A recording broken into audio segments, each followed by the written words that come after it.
looks like my voice isn't muted, which is good. I didn't forget that part. I'm remembering to put on BGM this time, so that's good. That doesn't appear to be muted either, I think. So we're probably good. Let me meet everybody in the kitchen for our cooking tonight, baking tonight. What up, Skelo? It is your skeletal host, Skeletom here. I am, once again, baking pizza on stream on twitch.tv/Skeletom channel.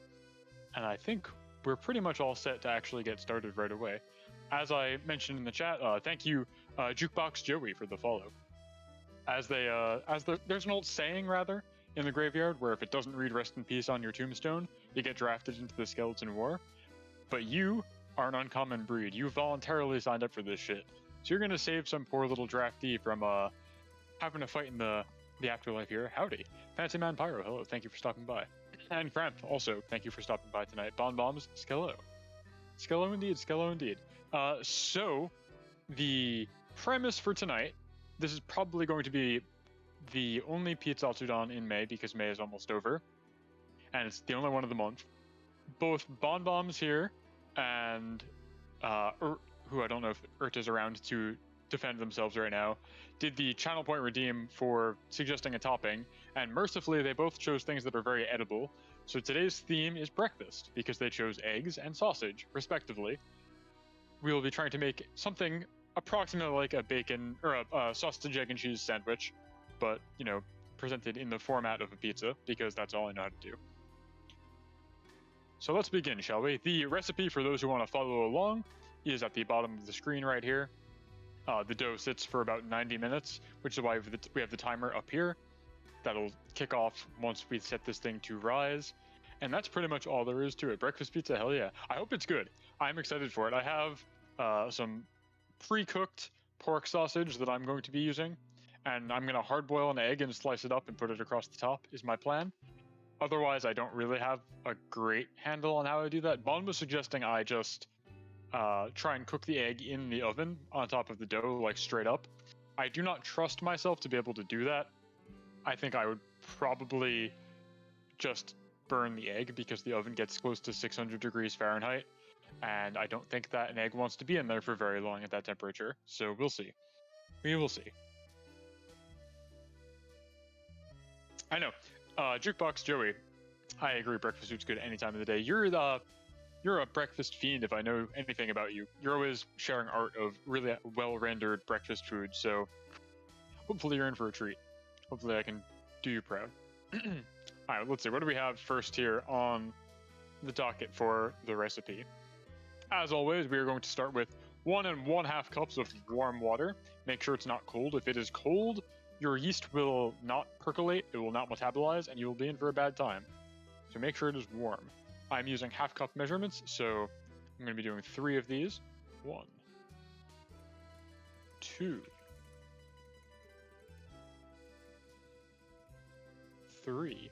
And also, as is PIZZATSUDAN tradition, I will almost certainly be needing to add more water in the interim later when I try and mash this together and it inevitably does not congeal like I'm expecting. Hey Fuba, welcome, welcome, welcome, welcome. You are just in time. I was just going over the premise for today, which is breakfast. I've got the special ingredients in the top corner, the timer all set, ready to go for when we let this thing rise. We've got our dough recipe and the about section below. That's pretty much all there is to it. You're a regular here in the kitchen, so I don't think I need to explain that to you, but always happy to. All right, we've used our water. Next up is oil. Let's see. Oil, salt, flour, sugar, yeast. What if I did this in a different order today? What if I do sugar first? Or actually, I could do yeast first. Let's do yeast first. Pizza time. Plimo build report is correct. Bacon. All right, I will get bacon for next time. It would have been perfect today, but I will have to do another breakfast-themed pizza in the future. If this one turns out well, maybe this is just how I do it regularly from now on. All right, I'm going to do the yeast first, which is 1 1/2 teaspoons.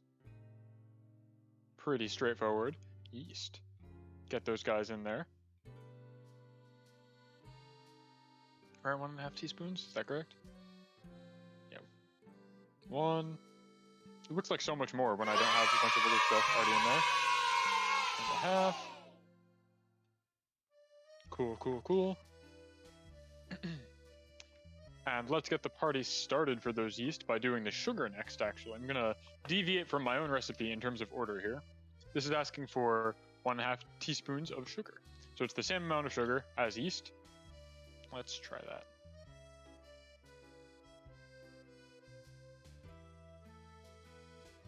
One.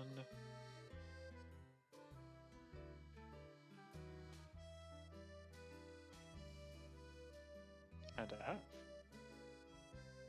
What have you been up to? That's a great question. This is a Zatsudan after all. So many things have happened. I've been very busy this month, which is why I pretty much haven't done any streaming. I've had like 2 or 3 streams, and the last one that I did got copyright stricken because it was a lot of unlicensed music.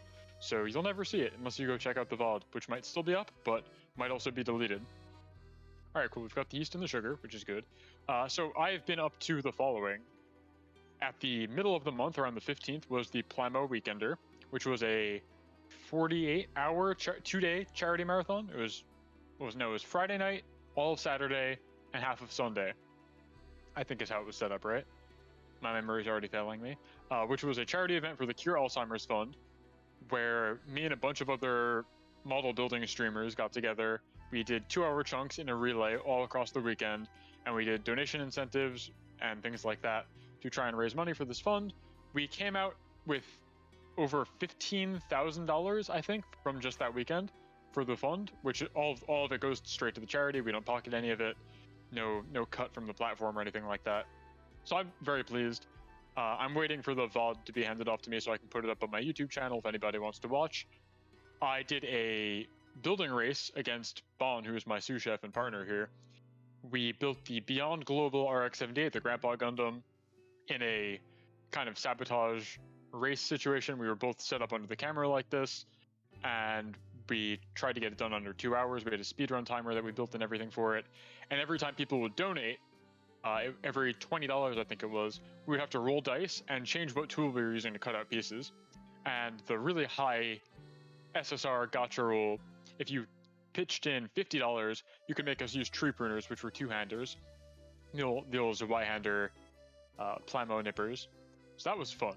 I'm very, very pleased with how that went.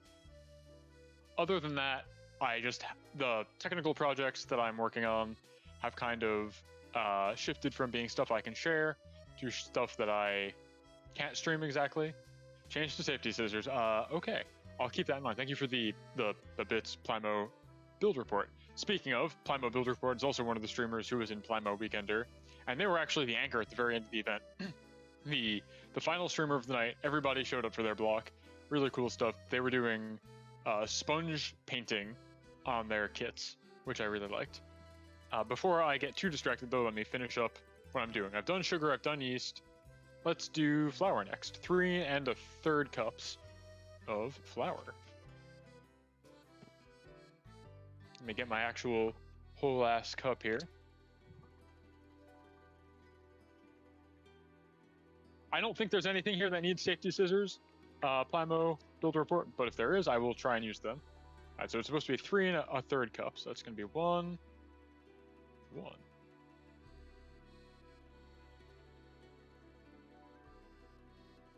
Oh, I don't think I have enough flour in this bag to do 3 1/3 with just this bag. All right. 2.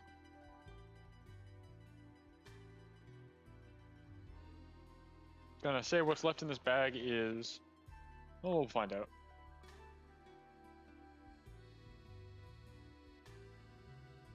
Alright, that's like 3. Definitely not a 1/3. Well, maybe it's good enough. Maybe that's enough. That's exactly emptying out the bag. Don't want to destroy the pizza, haha, or do you? That is what the suggest recipe or suggest topping redeem is for, is if you want to destroy the pizza. Though everybody's been very, very generous with it so far. Always recommending things that are actually edible. All right, next up is salt. 1 1/2 teaspoons of salt. Everything's 1 1/2 teaspoons. It's very easy to remember.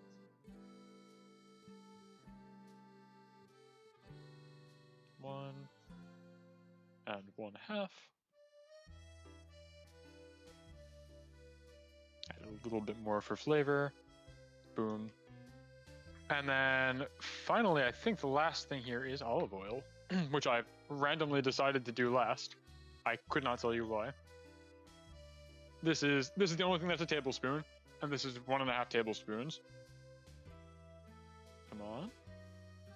Come on. Problem is, Bon filled this up way too high, so now it actually is having difficulty getting out. Tom, I think I suggested caramel once. No, I have not used caramel, that's true. I skipped the caramel, I forgot about it because I did the Easter one that same week, so I missed the window for that and did not want to do a weird sugar pizza 2 weeks in a row. I do have to go back to caramel, so maybe I will try and do caramel and bacon, just for you. Just for you, whenever I get to this in June. I will do caramel and bacon. This is not cooperating. This really sucks. Hold on. I think I still have enough of this one that I can use. Come on. There we go. 1.5. There we go. So you're going to want to mix this up with your slotted spoon of choice, paddle of choice, what have you. I always just use a wooden spatula. Could be amazing or really bad. That's how I feel all the time about these things. You'll want to stir this until it starts to congeal into a single mound, as you might expect. This is the part where I realized, despite it sometimes working out and being in the right amount of water for a bread machine, I definitely didn't add enough water in the recipe here, as lots of powder is still accumulating on the bottom of the bowl and things are not clumping together. When you don't have enough water, what you're going to want to do is just simply add more water, and then if you add too much water, you add more flour. You'll want the dough to congeal together in a way that it makes a single mound, but you don't want the outside of it to be too sticky. So once you actually get it all lumped together, you're going to want to then flour up the outside. I have a flour shaker right here for exactly that. Caramel cinnamon bun, but pizza. I did do so for my birthday back in February, I did a cinnamon bun pizza. I've actually done a non-trivial number of dessert pizzas, though only the cinnamon bun one was meant to be like truly edible. The one I did for Easter, I put peep marshmallows on the pizza, and it was kind of gross. It was like a s'more, but worse. Got an ad for Papa John's before watching PIZZATSUDAN. Questionable. Hopefully this will be better and more ethical and just generally a better pizza, so you don't need to support Father John and his crusade to destroy, I don't know, whatever he's going to destroy these days. My goal with PIZZATSUDAN is to teach people how to make this kind of meal in a very short amount of time. If you make the dough earlier in the week, you can let it sit for like the whole week or longer. So if you're ever hungry later that week, it only takes about 20 minutes to make your pizza rather than needing to order it. More is but worse. Yeah, it was not good. You can imagine what like burnt sugar tasted like. It wasn't particularly satisfying. Okay, let's add a little bit more water. Just constantly adding more water and more flour until we get this into a nice lump. Once I get this into a lump, I'm gonna have to beat it, knead the dough very aggressively, and then I'm gonna split it in half into 2 Tupperwares and let it rise for about 90 minutes. Faster and cheaper, exactly. Chester of Jumbo Ducks, hello, and also Wraps, welcome, welcome. Sounds about right. This one is not congealing like I would kind of expect. I'm not certain why. Maybe I just need to beat it a bit more into submission. You're going to want to basically just take this by hand. You're thinking about what like a bread machine would do, where it kneads the dough very aggressively. You're going to need to emulate that with your hands. I would use a machine for this stream because it comes out way better, but that's not what you're here to watch. You're here to watch me suffer, I assume. Let's flour this up. It feels a little sticky. I don't know. Hard to say. Just slam this into the bottom of your bowl. If it sticks to the bottom of the bowl, that's when you add the more flour. You don't want the outside to be sticky. You want it to stick to itself and nothing else. You do not want it to stick to the bowl. So, flour it up, mash it into the bottom of the bowl, basically repeat this process until your arms give out on you. I will be doing this for about maybe 10 minutes, 20 minutes, depending on how tired I get. I actually had to do a bunch of yard work yesterday, which is good that I did it yesterday because we were experiencing I guess what's going to now be a typical heat wave here on the East Coast. It is 95 degrees Fahrenheit today in May. It was fortunately only about 85 yesterday, so I got all of my tree pruning and lawn mowing out of the way yesterday. I would have been very, very dead in a non-ironic or metaphorical sense. What game are you playing today? I don't know that I'm going to do a game. I've got a bunch of topics to talk about once again, so I'm going to see if I can carry a conversation for 3 hours for this stream, or if I need to fall back on a video game. If I need to play a game, I will probably do something from the Sonic the Hedgehog collection that I did last time I played a game on this stream. I don't know. We'll see where it goes. I had a great time talking for 3 straight hours last time, so we'll see if I can do it again. But yeah, my arms are very sore from pushing a lawnmower for a couple hours yesterday, but they are better than they would be if I had to do it today, that's for sure. Yeah, okay, so we're starting to get this thing to stick to itself. The air bubbles are working their way out. It's looking more like a dough and less like a bunch of strips, which is good. It's picking up everything here. Could be Sonic CD. I think Sonic CD is on that collection. I would probably pick something more obscure and less good, like Spinball or something, if I have to pick up a game today, but we will see. I've got a whole big list of things that I get to talk about today, if I want to, if I remember. So we will see, we will see, we will see. Not thrilled about the heat wave, though, I gotta say. Even though I can't sweat anymore on account of not having skin. The dough is hydrating? No, I'm just there's no more water. I'm trying to get this to not stick to anything else, so I'm adding flour to actually dehydrate it. Ideally, you want the inside to be moist, so it holds together well, but you don't want it to stick to the bowl, so when you knead it like that, it doesn't rip apart.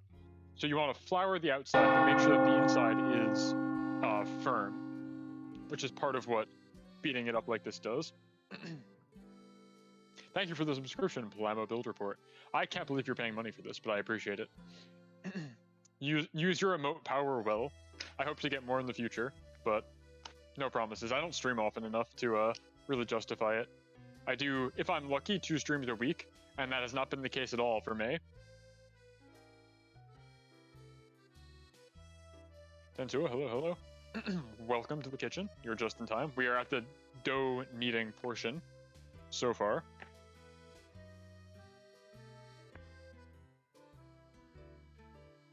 Pretty much just get to slam this dough into the bottom of a bowl for like 30 minutes or however long. And then it's got to rise, but it rises pretty quick on account of all the yeast and sugar that we added earlier. Do you consider baking harder than cooking? No, I don't think so. Baking is easy because you get to follow recipes very exactly, and it typically comes out the same every time because it's very mathematical and very chemistry oriented.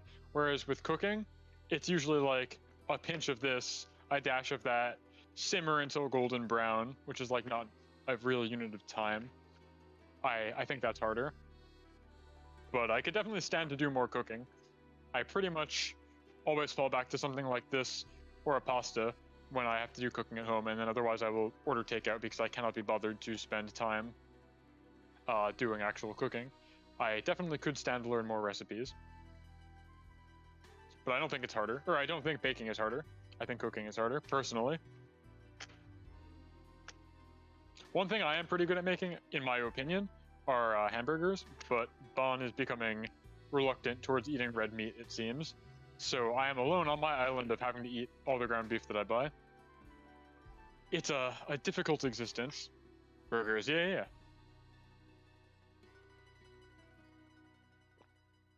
Burgers are good because if you already have the beef ground, they only take like 25 minutes to make from start to finish. So they're very fast. This is actually coming together pretty well, this dough.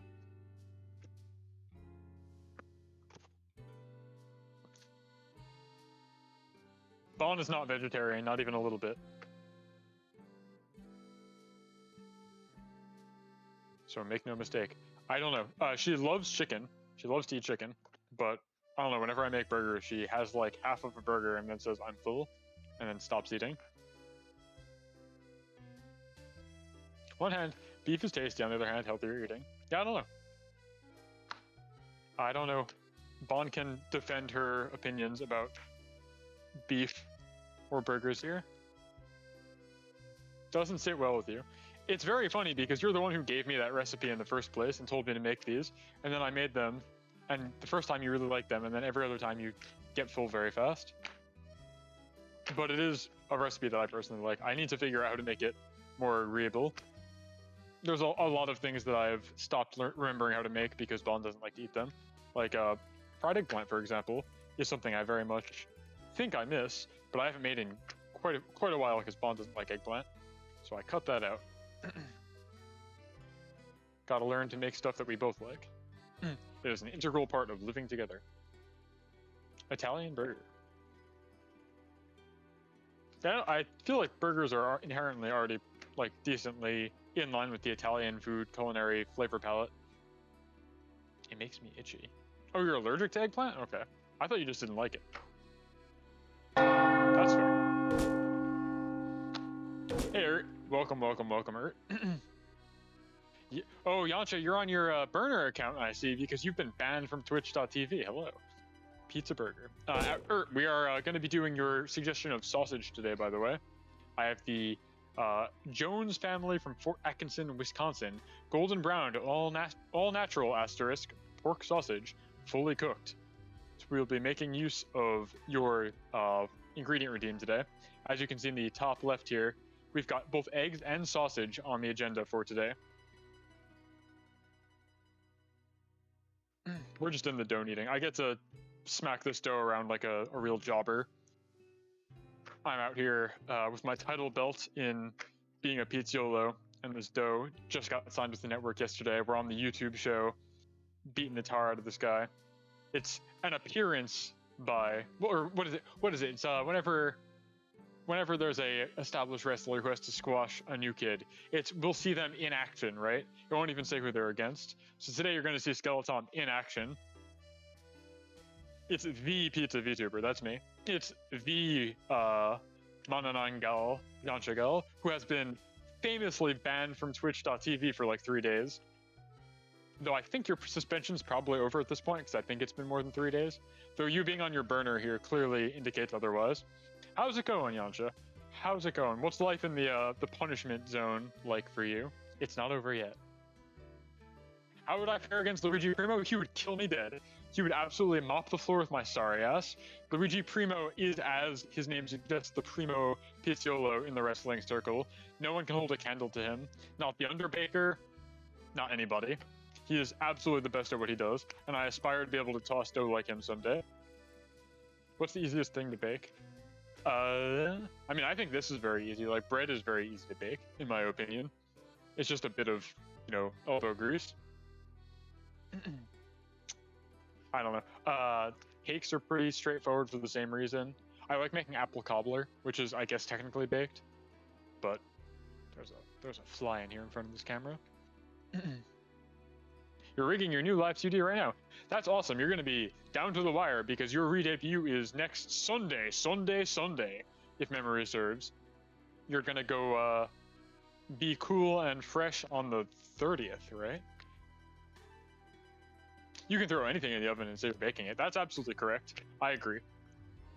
I try to avoid doing that, though, because often it will burn. Similarly, you can throw anything on the stovetop and say you're cooking it, which happens more often than the throwing things in the oven. Behold, Yancha Gogo of fame, last seen engaging in quotes. Yancha Gogo, again, Yancha Gogo is no more. Yancha Gogo has been banned from Twitch.tv, showing a exposed human butt for, I think, like 4.3 seconds, which is 0.3 seconds more than Jeff Bezos will allow on his puritanical streaming platform website. So she got suspended. It's real. Are cookies considered a pizza? No, unless you make them with this dough. Basically, the through line of all of my PIZZATSUDAN so far has been, it's a pizza as long as it's made with this dough, with no alterations, and is spun into a circle, and then you bake it at 600 degrees. So, cookies are a circle, and they probably are baked at an approximately similar temperature, but they are not made using this dough. If I put chocolate chips in this dough, I would say that's a cookie, that's a pizza. But it does not meet all 3 requirements, only 2 of them, to answer your question. That is my definition of what makes a thing a pizza. That's why the cinnamon roll was a pizza, because it was a circle with this dough with no alterations, with a brown sugar cinnamon glaze and spread. And that's why the fucked up pizza was a pizza, because it was with this dough in a circle. These are the definitions. Wow. Oh yeah, Yacha's gonna get unsuspended in like tomorrow. Don't worry about it too much. I'm gonna go ahead and speak for Yancha here and say that you shouldn't pity her. She will get unsuspended, though it is a strike against her account. So, you know, I guess that is unfortunate, because I think that's permanent. But she's gonna get unsuspended. She's not actually doing hard time. And it makes for a great storyline. You get to come back right for your re-debut and be like, they wanted me off the network. They couldn't handle me, but I'm stronger than ever. And you can do whatever it is that you're gonna do. That's also right after the pay-per-view this weekend for Double or Nothing for AEW, which I'm very excited about and should be able to watch, I think, depending on what time it actually starts. I know the pay-per-views are really early in the day for me. They start at like 4 Eastern or some shit. Just wear shoes to be safe? Huh? What did I say? To be safe. Shoes to be safe. Huh? Huh? Or you completely blindsided me with this comment. I don't know if that's in reference to. I'm sorry, I lost the through line here. I think I can actually start cutting this dough up though and letting it rise uninterrupted in a little bit. Oh. I don't know if the shoes have to do anything though. Shoes are for the week. Yeah, Yancha's got like boots, if memory serves. She got the ring boots on her new model, which is pretty exciting. Well, never mind. Okay, he says barefoot supremacy, so who knows? Who knows?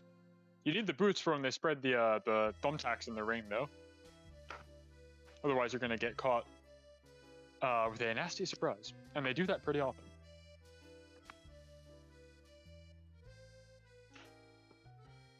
All right, this is actually looking pretty good. Let me get my weapon.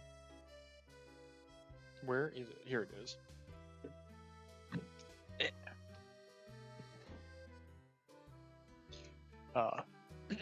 Sorry, I just yanked the cable on my headset. I'm still here, right? I'm not muted. You can still hear me, yes?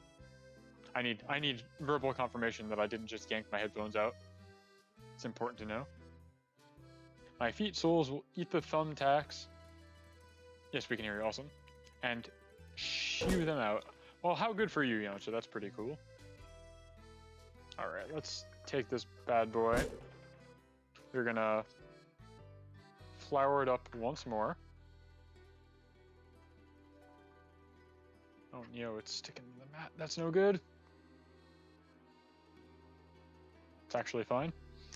We're gonna cut this motherfucker in half with a sword.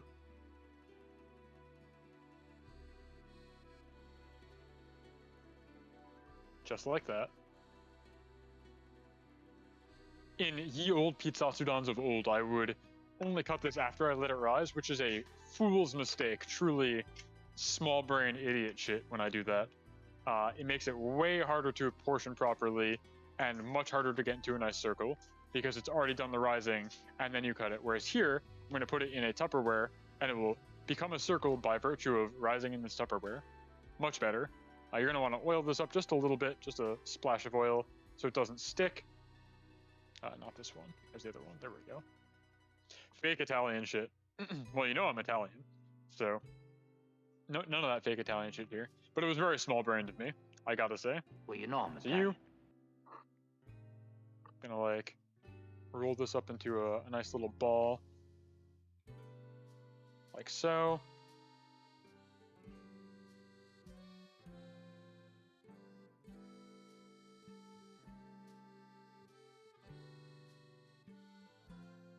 Once it's a decent ball, just drop that shit in there. All good. Let it rise. And where's the lid for this fucker? Oh, I just put it over here. That's pizza dough prime. And now we will repeat the process for the second one. This should make 2 relatively personal-sized pizzas is the output of this dough recipe. Boom. I need a hydrate redeem? No, I don't need to drink, never. Unless you're telling me that I sound bad right now, in which case maybe. Skeletons don't need to drink. Hydrate. I don't need to hydrate. I've got all I could ever need to drink right here. I've got wine, which is what I'll be drinking in a couple minutes. No need to hydrate. I've got wine. Keep kneading this into a ball.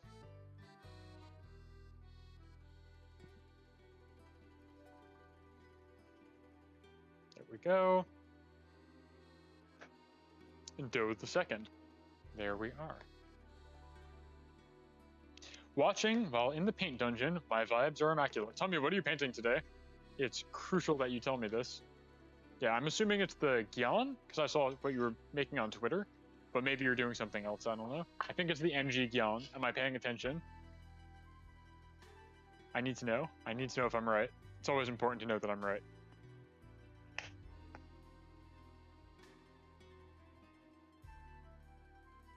Okay, so we're going to let these rise for 90 minutes. Pardon me for 2 minutes while I go wash my grubby little mitts, and then also go start the timer for this. I'll be right back.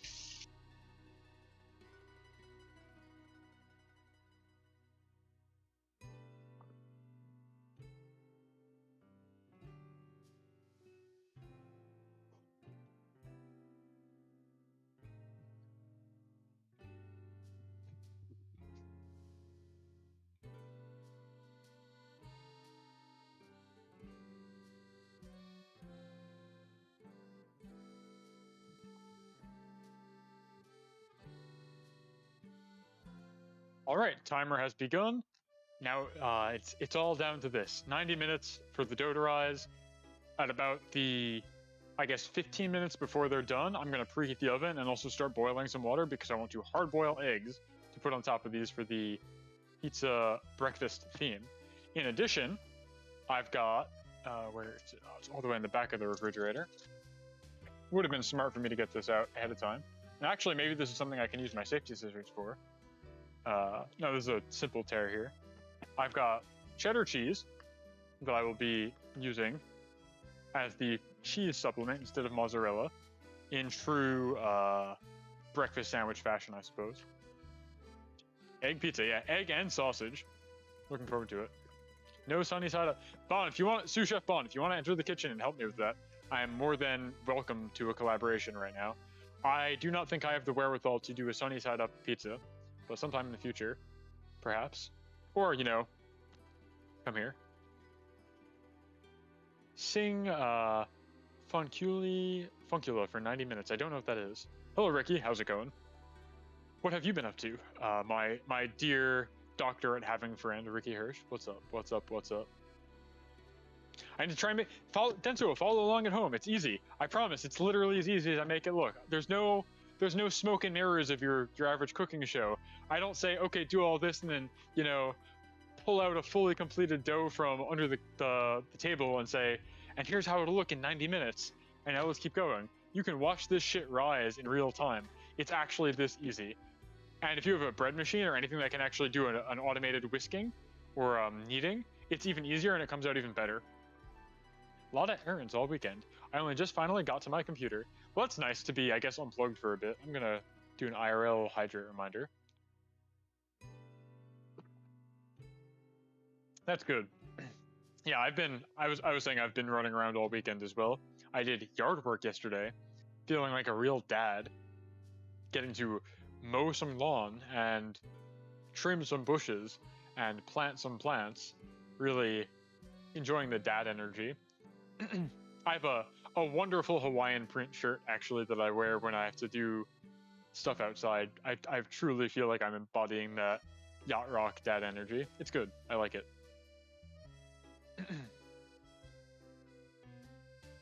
So you say phase. It's not a phase, Tommy. I've been like this pretty much since I entered high school, I think. I don't know why, I can't explain it, but when I turned 15 or 16 or whatever your high school is, I was just like, all right, it's time to become completely alienated from all of my peers. It's time to be very responsible about all things. It's time to really care about punctuality. Time to be very set in my ways. It's how I am. It can't be helped. It's a fundamental part of my nature. And I've been like that ever since. And then in addition to yard work yesterday, fortunately wasn't doing that today because again, it is, I think, 95 degrees out or something like that. It's, today we had to do a bunch of errands to find, we need more coconut bark, which we use as the substrate for our tortoise Coco's enclosure. It's very healthy and it's safe for her to eat if she were to try and eat it. It does not cause bowel impaction, which is very important. So we were looking for some of that. I was trying to find a planter to put outside for some of the gardening stuff we want to do.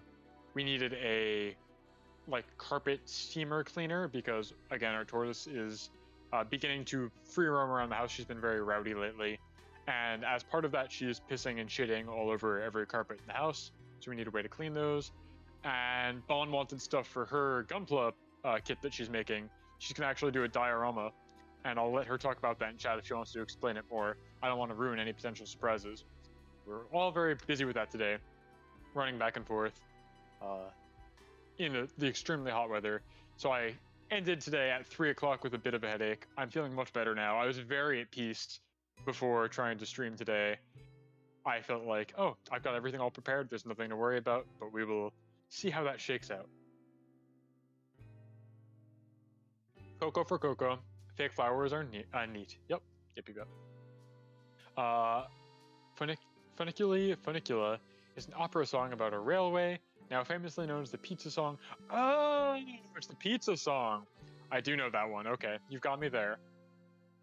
You've got me. I do know that one. Okay, I'm not gonna sing that for 90 minutes. I don't do karaoke. I do not have a voice for singing, nor do I have a song in my heart. So it doesn't typically pan out. Yeah, so as I mentioned, Coco's been super rowdy. We were actually kind of worried that she was in her egg-laying phase because, again, remember, we don't know how old Coco is at all. We know that she's grown since we got her, and she's grown measurably in the 2 years that we've had her, but we don't really know how old that makes her. She's probably not 5. She's probably not 20, and it's somewhere in the middle, right? So she got very rowdy this spring and summer, where she constantly is scratching at the wall of her enclosure asking to be let out. I posted a bunch of photos indicating that she knows the screen door is a way to go outside. She'll perch herself and stare at it all day. She is strong enough, she knows that she's strong enough now to actually push the sliding door with her arms, which is very cool. And she's definitely strong enough to punch through the screen door if we leave that open by itself. So we can't let her sit by the screen for too long. Yeah, it's adorable until it's not. Fortunately, she's not like a sulcata, so she can't do too much property damage, but she is very rowdy. So we thought maybe she was trying to find a place to lay eggs. Who knows? So we let her outside very frequently and monitor her rather, to see if she wants to try and do the thing with her back legs where she kicks out a burrow and blasts eggs into them. She doesn't so far, so we don't know what her deal is. No, we have no idea how old Coco is. Like I said, it's somewhere between 5 and 20. I'm gonna crack open a soda. I'm gonna have a crush right now, guys. I need some sugar. There we go, delicious.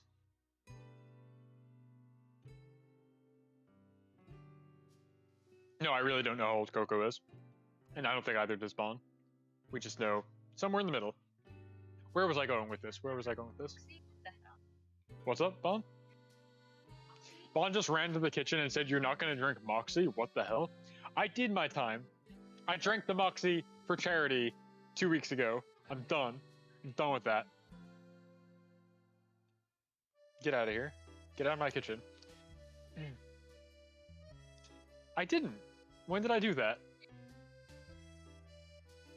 Oh, okay. You're all getting a very one-sided conversation here. Bon came into the kitchen and said, "I can't believe you're not drinking Moxie." I did my time. I drank that for charity 2 weeks ago for Plimo Weekender, as I mentioned. In addition to all the sabotages that we had to do for the nippers and things like that. At the very end, we said that the loser would drink regional New England specialty, milk, which you might know as Moxie plus milk, as opposed to Pilk, which is Pepsi plus milk. Moxie is very bad. I don't know why anybody likes it. It's like root beer, but even worse somehow. But it is a regional specialty. So I did drink it. We tied almost. It was a 2-hour marathon, and we came within about 3 minutes of each other, I think, despite all of the sabotages and interruptions and things like that. So in the end, we both just drank it in camaraderie. I didn't hate it, but I'm not going to drink Moxie straight. No, thank you. Mm-hmm. Okay. Yeah. Okay, Ertt says my tortoise is around 20, I think. I can't remember the exact age I was when I got him now. That's very cute. Mm-hmm. Ert's tortoise is named Dodongo, and they are about as large as the Zelda monster, so it's a very fitting name. Ert's got a sulcata, which is the kind that gets very big, whereas Coco will stay about the size that she currently is for the foreseeable future, I suppose. Mm-hmm. He's very big. Lives up to the name for sure. Coco will not get that big. Very, very, very fortunately for us, she will not get that big. But it's a big problem with the pet trade. A lot of people will get because like all tortoises pretty much start life as the same size. Their eggs are all pretty much the same size.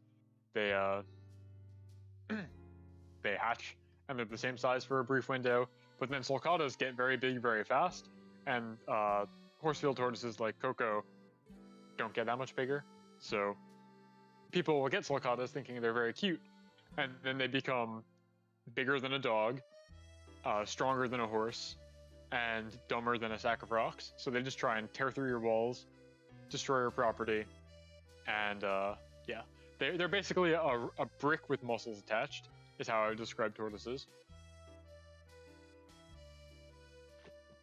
Yeah, so we're very lucky that Coco will not get much bigger. I don't know if you knew that your tortoise was going to get that big when you received them, but you're in it now. We were fortunate to have a backyard and a relatively docile one, yeah. I don't know if you knew that they were going to get huge when you got them, but they do, and it's a big problem with the pet trade. So I'm very glad that you're able to offer up Dodongo a home instead of having to, I don't know, shelter them somewhere. But a lot of people will have to give them up when they realize they do not have space for an animal nearly so large. It's a real problem. Ooh.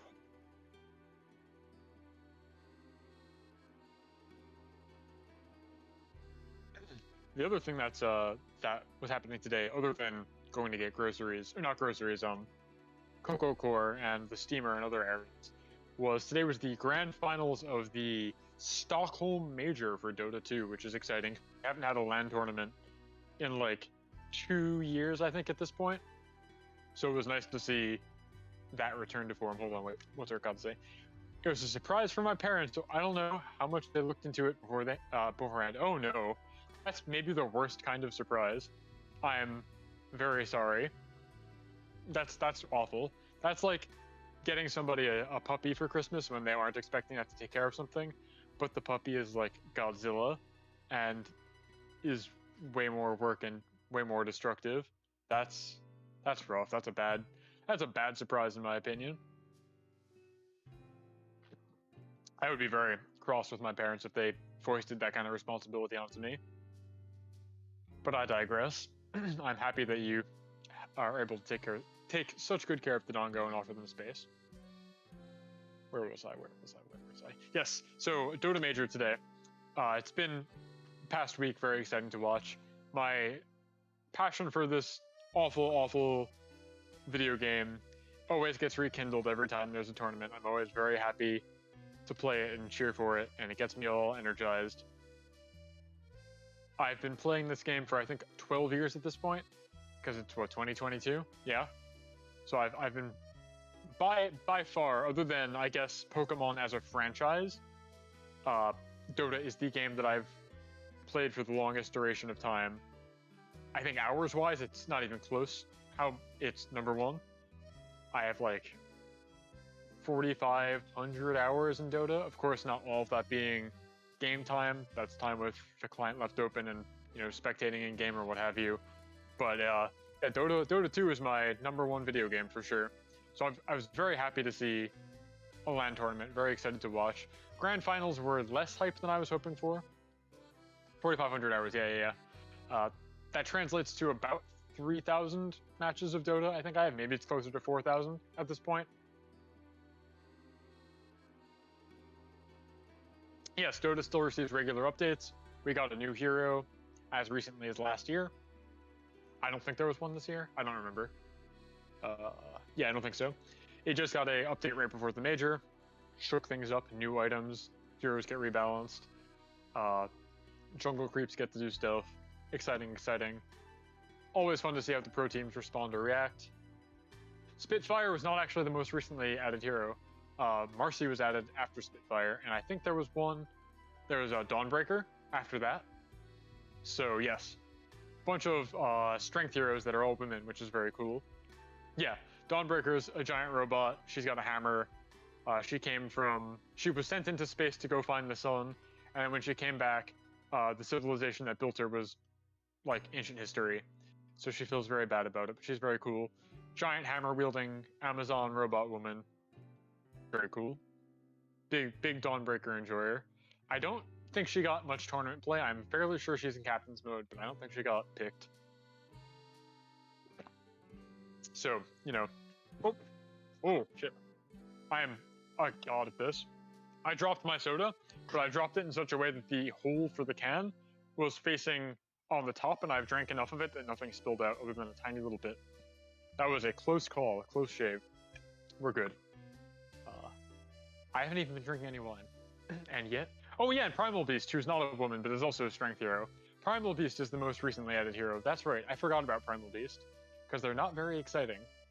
They're just a giant dinosaur that can stomp around Tokyo and has a lot of AoE spells. Their ultimate is they pick up a guy and they just smash him into the ground, which is fun.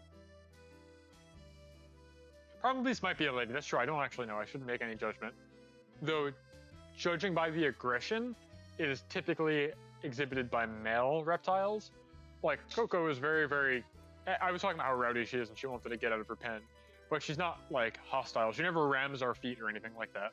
I'm sure many of you have seen videos I've either retweeted or you've seen on your own of tortoises that will try and do the headbutt thing, because that's their only way of attacking, because they're a living shield. So all they can do is shield bash. Coco has never tried to do that. Female reptiles are usually pretty calm. It's true. If you put a giant dinosaur into an update, that's a good update, I agree. When they announced Primal Beast after Marcy, I figured they ran out of voice actor budget. That's a good point. Marcy communicates only with whistles. She's from the Dota 2 anime, and they added her into the game retroactively. And so she had like some cursive, I guess, kind of Little Mermaid thing, maybe gave up her voice. I forget what her lore is. But she's very powerful, very physically strong, superhumanly strong. Only whistles. Primal Beast makes dinosaur noises, so Cramp here is correct. The last two new heroes do not have any voice lines. Much to the chagrin of everybody who likes to examine the lore. You won't get any of that here. None at all. Though, how other heroes interact with said heroes, I guess, expands the lore. And then Primal Beast was the final boss of the PvE game mode that they just finished patching out of the game when they added Primal Beast as a hero. So there's lore from that, but no spoken lore. And yeah, and mostly it's been COVID messing with voice actor scheduling to Valve, who have adapted to COVID conditions not so awesomely. The voice actor for Aghanim did all of his recording from his home. I remember that. He said he did it from his closet, right? He had like a recording booth in his like clothes closet, actually. I remember that. That was a while ago. Yes. I say that was a while ago. 2 years ago. Still COVID precautions. Feels really bad. Feels really bad to think about that.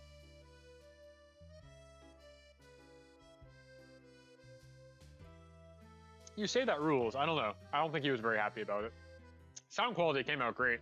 Dude sounds like a champ. Does his great, like, used car salesman wheeling and dealing voice, but I can't imagine he's very happy about that. Love living in the eternal May 2020. That's so true. Very, very true.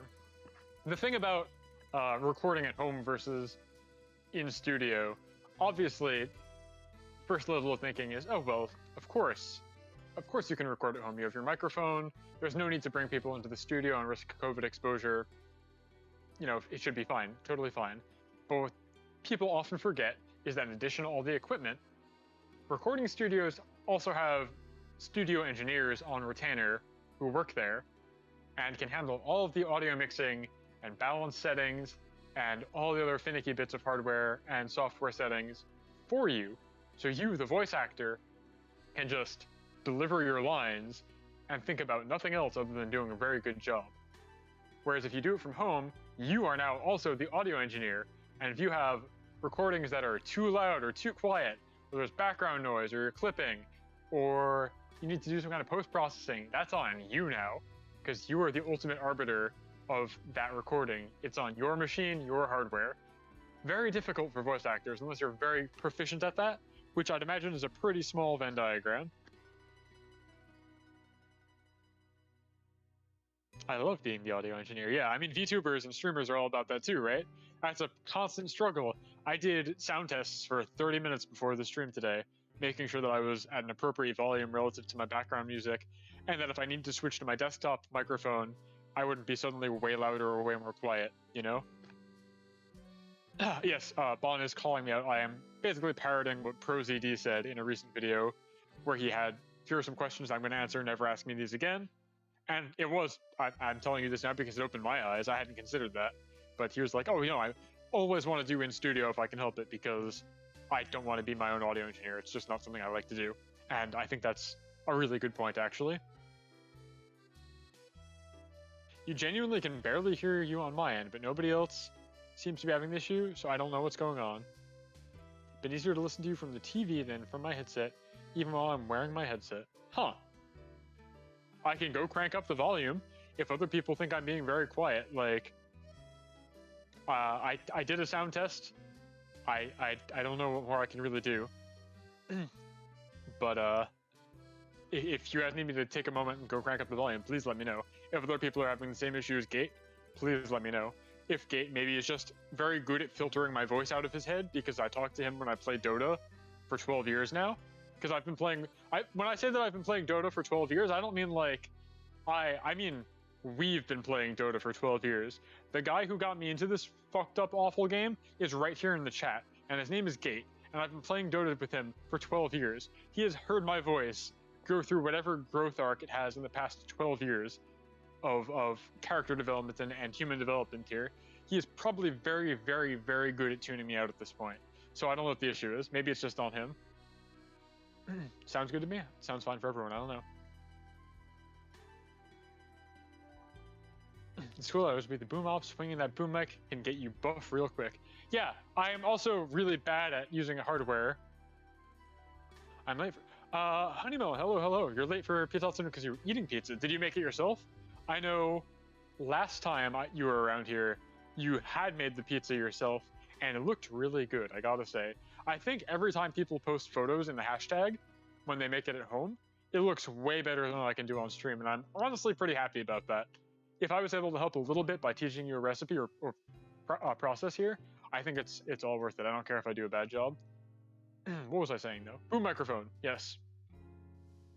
For Plimo Weekender, and for the show we did before that, the Cookie and Cream stream, where Bon and I are co-located next to each other, we used a boom microphone as opposed to what I'm doing right now, which is using my headset piped into my phone. My phone is connected to Discord, and my PC is capturing Discord audio. So I can wander around the house totally free of wires with approximately the same level of audio quality because my microphone is always in front of my face. For the Plimo Weekender and for Cookie and Cream, we used a boom microphone, which is what Bon always uses for her Plimo streams, as opposed to a headset. Me, I'm not very familiar with using a boom microphone, I gotta say. So the stream started out okay for Plimo Weekender, but I move around a whole lot while I'm streaming because I'm Italian, and I very quickly leaned way far away from the microphone, and I'm very upset that what I think otherwise is probably my proudest moment, one of my finest streams, just 2 hours of trying to build a kit, engaging with chat, talking to people on the desk, getting donations brought in for charity, and doing all this other zany shit is kind of marred by me being very quiet relative to my peers. So I'm cross about myself, or cross with myself about that. But otherwise, I think it was a good stream. As I mentioned, I'm waiting to put the VOD up. I'm going to see if I can do any kind of audio magic to make it a little more listenable. Otherwise, it'll just go up. I'm not totally mute. It's just I'm way quieter because I lean far away from the microphone.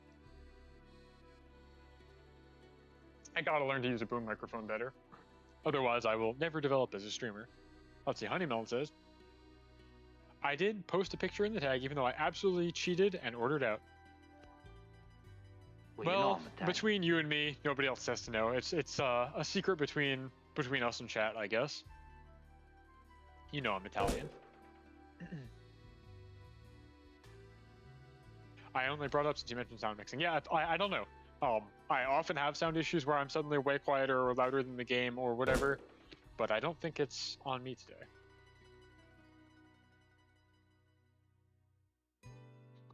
Ooh. So yeah, Dota Major is exciting. The team that ended up winning, I'm going to go ahead and spoil the results of the Stockholm Major, our team OG. They've won 5 majors now, including 2 the internationals, though the squad that won today only has 1 player from those previous wins, who is their coach, which is kind of cool. The dude came in as a stand-in for, I think it was some of the majors, had a great winning streak, stuck with the team as a player and coach through the international, then retired again when they brought on this new squad of people. I don't know what happened to the player that he had to stand in for the major. I'm not sure if it was a visa issue or they quit the team or got COVID and couldn't play or something like that. But he came out of retirement to be a player again, and lo and behold, they won the grand finals again. OG has never visa issues. Okay, cool, that makes sense. I don't remember the player. Like I said, they're all new kids, brand new, fresh faces to the Dota scene, which is very, very welcome. But it also means I don't remember where any of them are from or who's missing when you show me the team. Yet I'm sure I'll remember soon enough because it looks like they're going to make quite a name for themselves, living up to the reputation of their organization. OG has never lost a grand finals that they've ended up in, and today was no exception. I'm kind of bummed. I was hoping for a more competitive series. It seemed like every game, it was a 4-game series in the best of 5. Team Solo Mid, who was their opponent, won the first one, and they lost the next 3. Every single game in that series looked like a complete stomp, which doesn't really bode well for the health of Dota as a game, I feel like. I'm not sure if it's just every team is that good that they can simultaneously execute and make no mistakes, or if the game is tuned in such a way that comebacks are impossible, or how it is. But every game in that best of 5 series, just a complete stomp one way or the other. Pub games are not quite like that, but it's never fun to see that in pro games. What you really want is a back and forth struggle. Let's see. Honeymelon says, Twitch is not behaving for me, probably due to the storms, so I'll check back in a bit. Yeah, as you see from the timer, we've got an hour until the dough is done rising, though I could always call it sooner. It doesn't have to be a hard 90 minutes, it's just that seems to be what's appropriate. If you stop back in an hour, hello, I'll look forward to seeing you then. If not, have a wonderful evening and good rest of your Sunday, Honeymelon. Is it crashing or is it just my end? Oh, are we having streaming issues? That would be bad. I hope we're not crashing. It's supposed to be, but Sweden has stopped honoring them because of COVID. Oh yeah. For a long time, sports and esports were under the same branch for Sweden's like rules of allowing visas, which is to say, if you got a sports visa, you're allowed to compete in your sport, because why not? But Sweden arbitrarily decided that they hate esports all of a sudden, despite having DreamHack and ESL and everything, like based out of Sweden, and I believe being the country that Base Hunter is from. So, you know, what's up with that? And they said that esports are no longer sports and you can't get an esports visa, which maybe is better for COVID. Maybe we shouldn't have sports visas as exemptions at all. But it meant that we were going to have TI International in Sweden, and then they bailed like a month before the tournament was supposed to happen. They said, actually, you can't do this here. So then Valve had to scramble to find a place that would actually let them in, and that place was Romania, and it didn't go so great. A lot of people got COVID. So who's to say who was right or wrong here? Tom, did you know that Emmanuel Macron promised that he'd bring TI to France if he was re-elected, which he was? How long are terms in France? Into the 4-year presidential cycle like in the States? Because if so, he's got 3 more shots at bringing TI to France. Because this year it's going to be in Singapore, like you were saying, in October. Okay, yeah. So he's got 3 more shots at bringing a TI to France before he's a big liar. And can you imagine if a president didn't live up to their promises on the campaign trail? That would be a shocker. That would really make headlines. I don't think there's ever been a case in the, in the Western world where a president lied about their campaign promises and didn't actually make them happen. That would be a big deal. I would certainly pick it over that. That would get me hot and bothered. Sounds like a way to increase restrictions without affecting soccer. Yeah, probably. I assume soccer is the big sport in Sweden because it's Europe, but I really have no idea.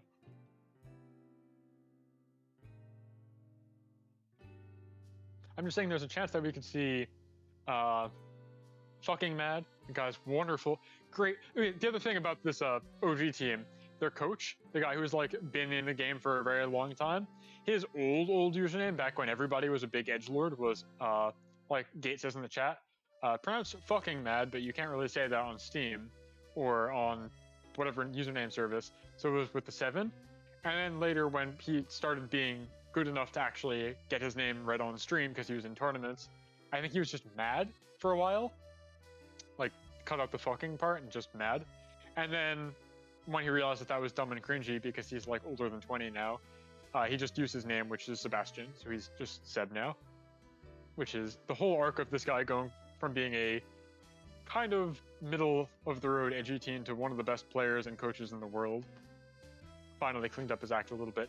Still has a really nasty presence on Twitter. Dude gets really bent out of shape over nothing, which is very funny because his team is notorious for like using all chat during tournament games and talking shit, but he definitely cannot take what his team dishes out. And now ATF carries on the tradition. I was thinking that earlier.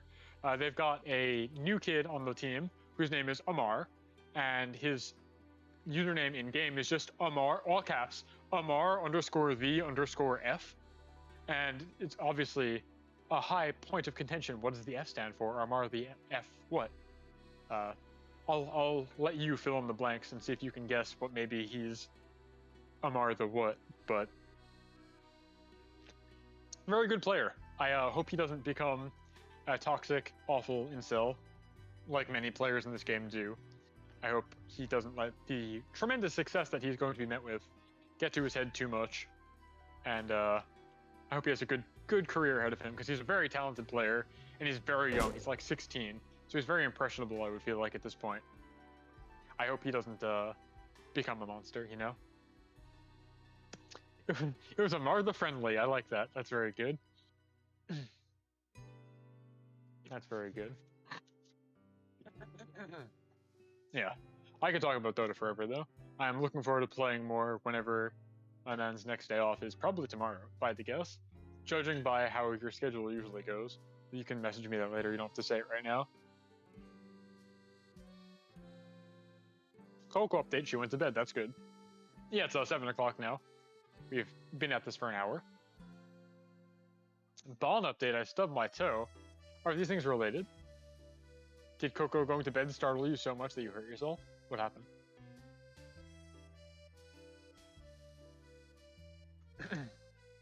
It's funny to me that you can handle Dota, but Gundam Evolution was too tilting for you. Yeah. I mean, like, this goes back to me saying that I've got 12 years of experience playing Dota, and I basically don't play first-person shooters at all. So it's definitely an acquired taste, much in the same way that somebody might really like drinking sake, but they can't handle their wine, or something like that. It's an acquired taste. What you're used to definitely plays into it. I have very good, like, or I shouldn't say very good, but I have better than average spatial awareness when I can look at like a map. I'm very bad at aiming or thinking to look behind me, but when I can see top down, I can think about where I need to go, what the next couple steps are going to be, where people are going to be coming from, etc. When I'm only looking in one direction, I completely forget of everything behind me. I will play the Gundam game. I would never allow Tom to tell if I will play the Gundam game. I appreciate it. Oh man, this person's username is Pure Black. Who is this? Stardust Crusader, Stars Final Form. Welcome, welcome, welcome. You're a half hour into us letting the dough rise here. As you guys can see, it is getting a bit bigger. It's beginning to fill out the shape of the container it's in. In another 60 minutes, it should get quite a bit taller. And hello, Aaron.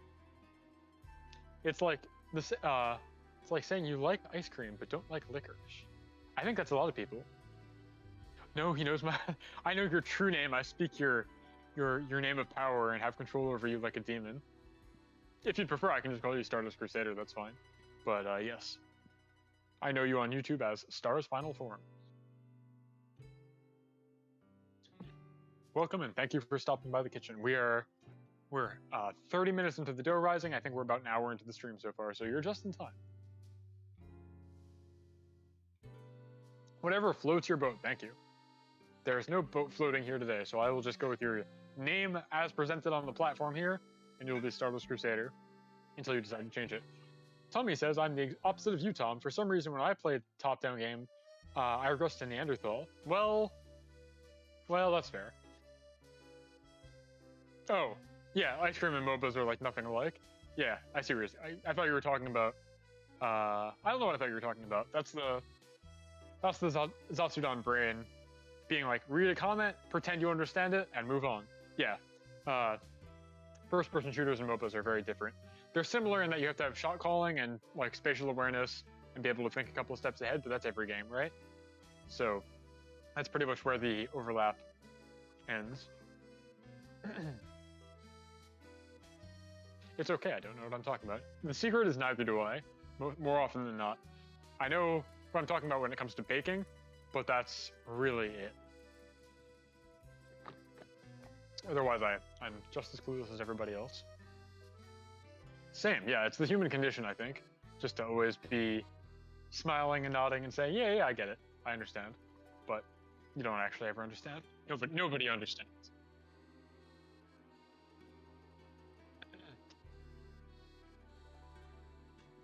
Couple final notes on the topic of Dota, right? I know a handful of people who keep angling me and asking, when are we going to get a VTuber in-house? And for those who are not familiar with the terminology, I guess, in-house refers to a match of Dota that you make, rather than matchmaking, you do it in-house. So it would be having all 10 players on tap, people that you know, file into a private lobby with a password, organize teams however you want, and then you fight in-house rather than via matchmaking. And I am certainly very interested in the idea of getting a VTuber in-house going. I think it would be a lot of fun, because hopefully everybody doesn't take the game very seriously and instead plays it for laughs. On the other hand, getting 10 individual streamers on the same schedule and organized for the same time sounds basically impossible. There are like maybe a single-digit number of things that are more difficult than getting 10 people organized at the same time.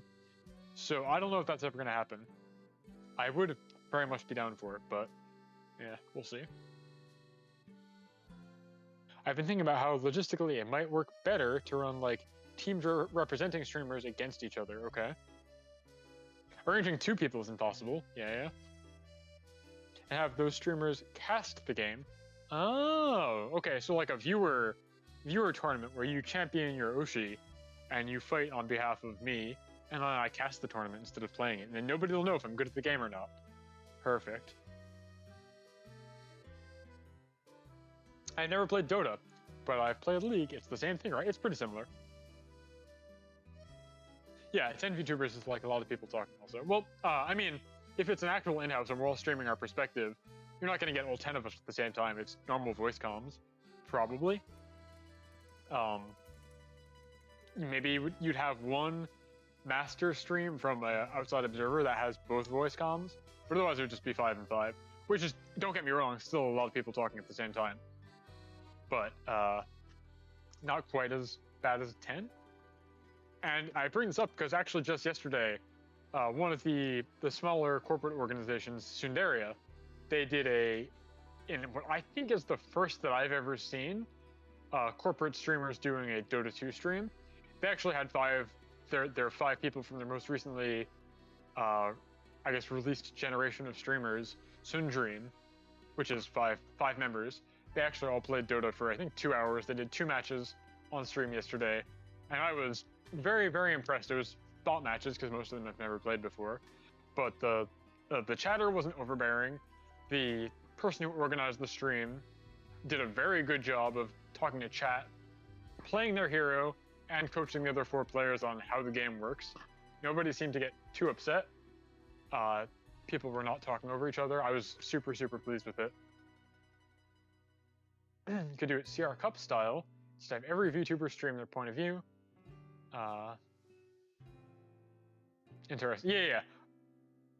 VTuber International. This is my dream, and I think a couple of other people have the same dream. It's just logistically, it's impossible. Getting enough people to have time at the same time is just, it's a fever dream. And if there's one thing about VTubers, right? So, despite everybody being very eager to stream and to talk to chat and have this bi-directional conversation here, most VTubers are very timid individuals. And so the prospect of asking somebody, hey, would you like to play Dota, where potentially human beings become their worst selves, the true toxic traits come out of the woodwork, and we become monsters? I barely know you. You know, I know you from Twitter.com and I watch your streams, and I know you as this character. Would you like to see the truest nature of my soul? And can I see the truest nature of your soul in this game we call Dota 2? That's very intimidating. It's very, very hard to ask people if they want to collab on Dota, unless you know them very personally, I feel like. It's asking a lot of people.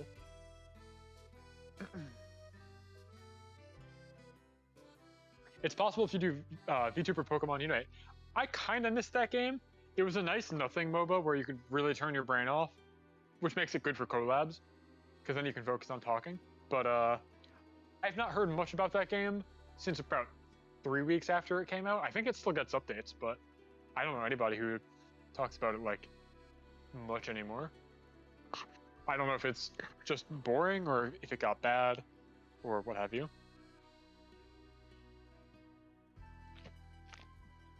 My friend was able to organize a 20+ man Rainbow Six tournament. I believe in you. So I do have organizational skills. Back in college, for a couple of years, I ran every esports tournament that went through our halls. I did Counter-Strike, I did League of Legends, I did StarCraft, and I did Dota. I was in charge of getting the teams organized. I was in charge of provisioning prize money and prizes. I was in charge of setting up the LANs for when we had LAN finals and getting all the machines and everything brought onto campus. I even did a little bit of casting back then, but I was not very good at it. So I do have the organizational experience. I do know how to run a tournament, but it's mostly asking people if they want to play that I think is actually the hardest part. And then streamers are typically about as busy or more busy than college students. And unlike college students who are all pretty much bound by the same semester break schedule, streamers are all over the place. They're not lining up nicely. So my weekend is somebody else's work week, you know? We're not all in the same time zone on campus together. My 10 a.m. is somebody else's 10 p.m. It's very difficult. Yup. What's Aaron got to say?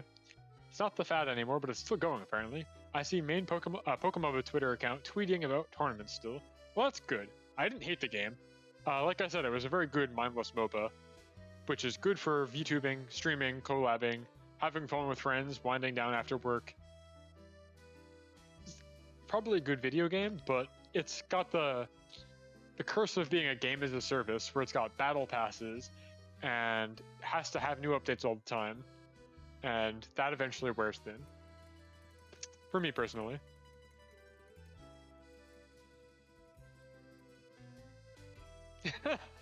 A buddy of mine knows I like Dota, and he'll send me clips of this Pokemon Unite gameplay, and I'm like, dang, you really stomped those children real good. You say that, and you act all high and mighty, Gate, but when we get stomped by children in Dota 2, I don't ever hear you talk quite so snidely. It's usually like, alright, pretend that game didn't happen, move on, bounce back. I don't know, I don't think you can lord over in that manner. I think we get stomped by children pretty frequently as well, even in the King's game Dota 2. The games as a service thing really makes it hard to justify going back once you burn out. This is true.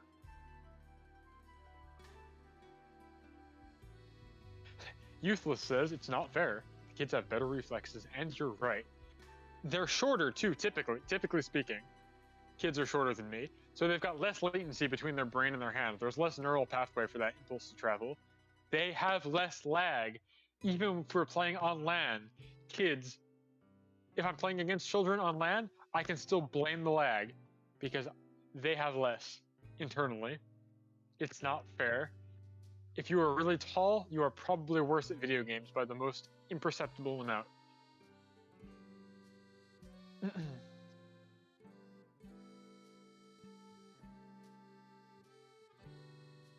Listen, I went to a Tekken tournament once, one time, and some 10-year-old Jin player mixed my shit. They can catch these hands. Yeah.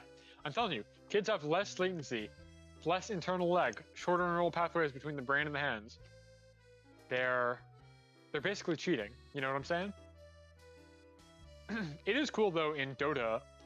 A lot of the high-end players, well, not so much anymore.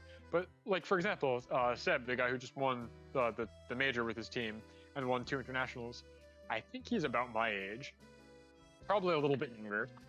So he's old by the standards of esports. There's a guy on his team that's 16, and he's very much not 16. So it's cool to see Dota pros hang with it for quite a while. I think fighting games are the only real esport where age is not a hard filter, though. I think people will eventually phase out of Dota, even if they really want to stick with it by virtue of being old. But I'm not sure. Connect the controller directly to your mind. Someday we will get there. I'm very eager to see StarCraft tournaments and things like that, when the strategy can be executed instantaneously. I think that's going to be cool.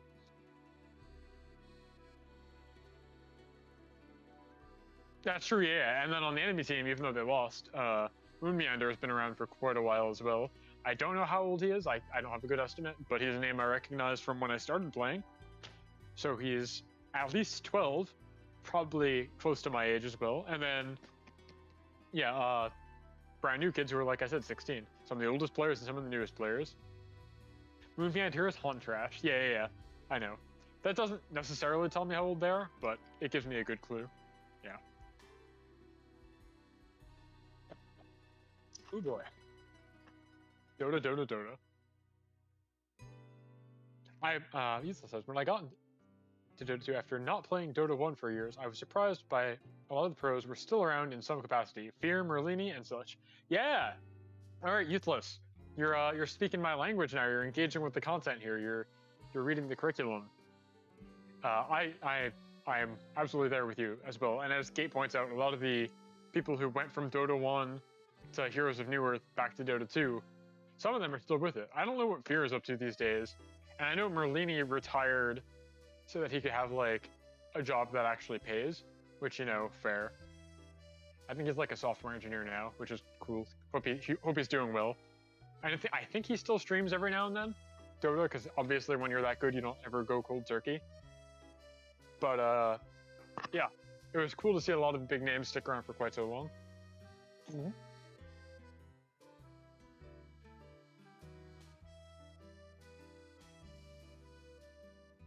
Oh, that's good. Yeah, I don't keep up with Fear because I don't have any real great love for him. I don't hate him, but I'm not like a Fear fan, you know. Just he's a guy in the scene. He's been around for a while. He's got quite a lot of accolades under his belt. Well known, obviously. Tons of players like that I don't keep up with though. So yeah, I have no idea what he's up to. You say he's doing replay analysis even today. That's cool. Remember the time that Hatani won a Street Fighter 5 tournament, and his daughter comes up on the stage to congratulate him. Yeah, that's fun too. That's actually really cool to see.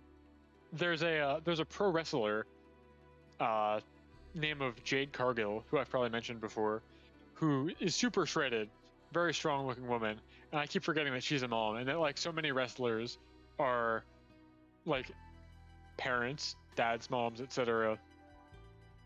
Because you wouldn't think you last that long in that sport, but they do. I'm always caught by surprise, but people turn out to also be parents. Wait a minute, I mean Seiko. I don't know either of these players, so I'm trusting you here, Aaron. I don't know one versus the other. I couldn't tell you what either of those people look like, other than now you told me they play Street Fighter. I couldn't tell you what game they play.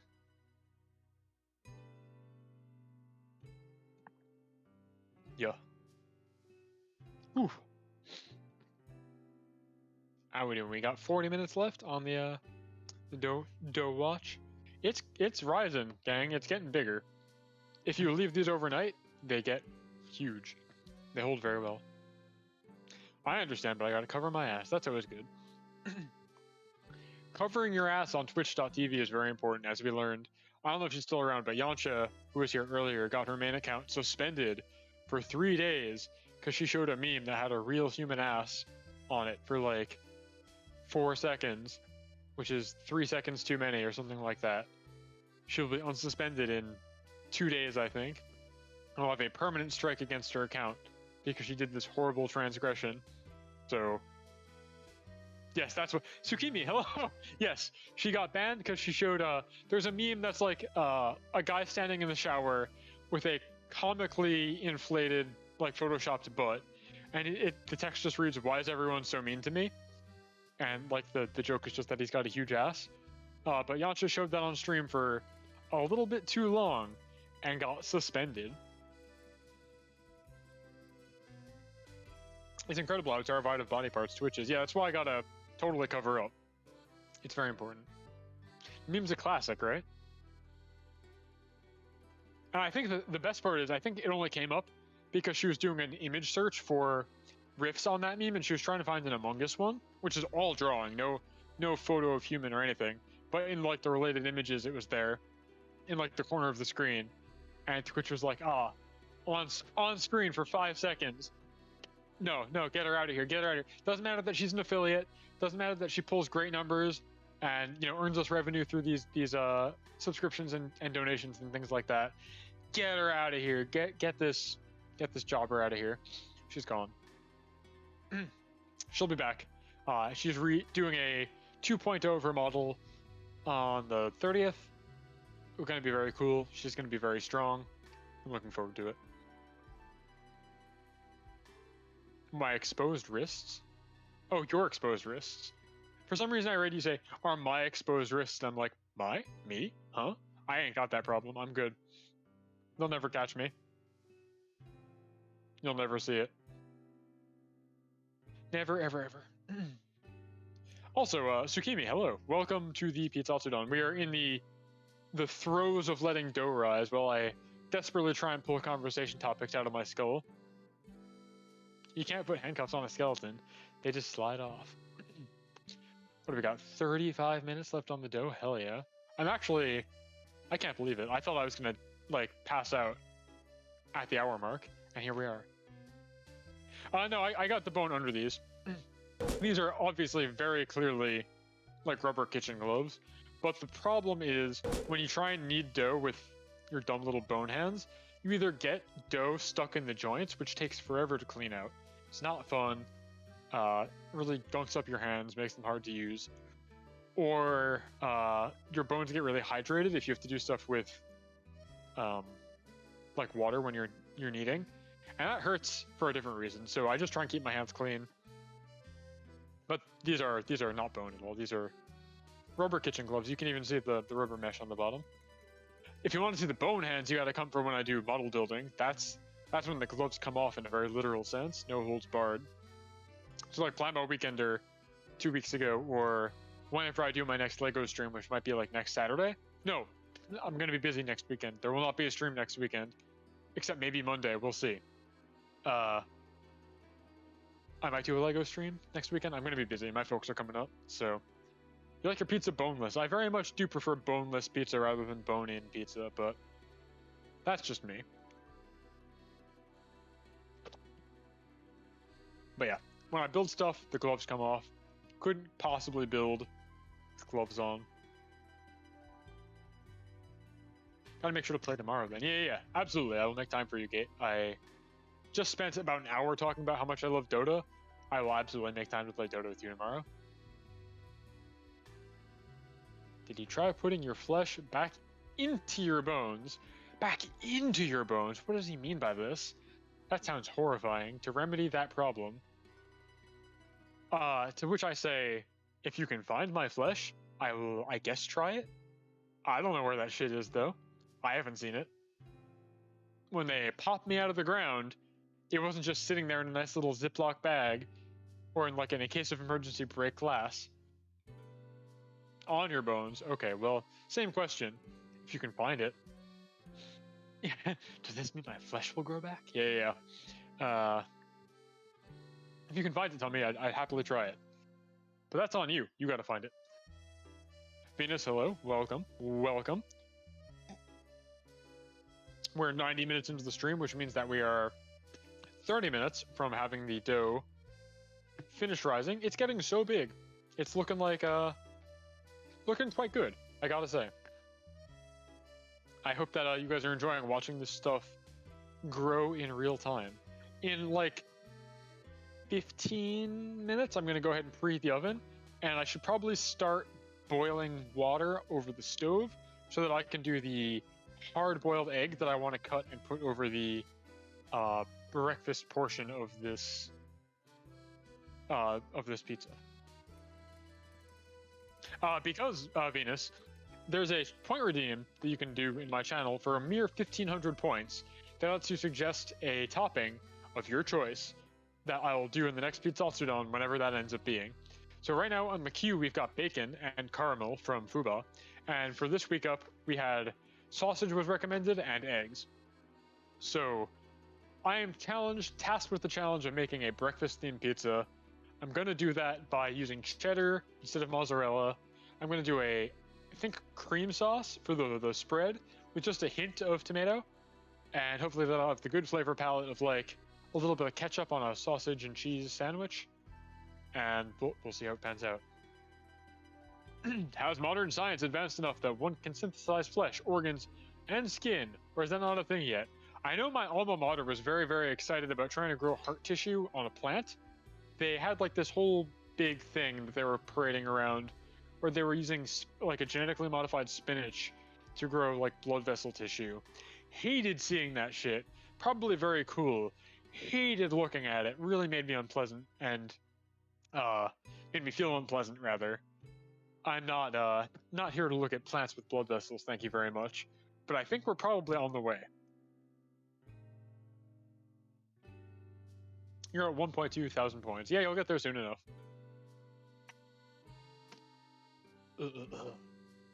What else is on the docket?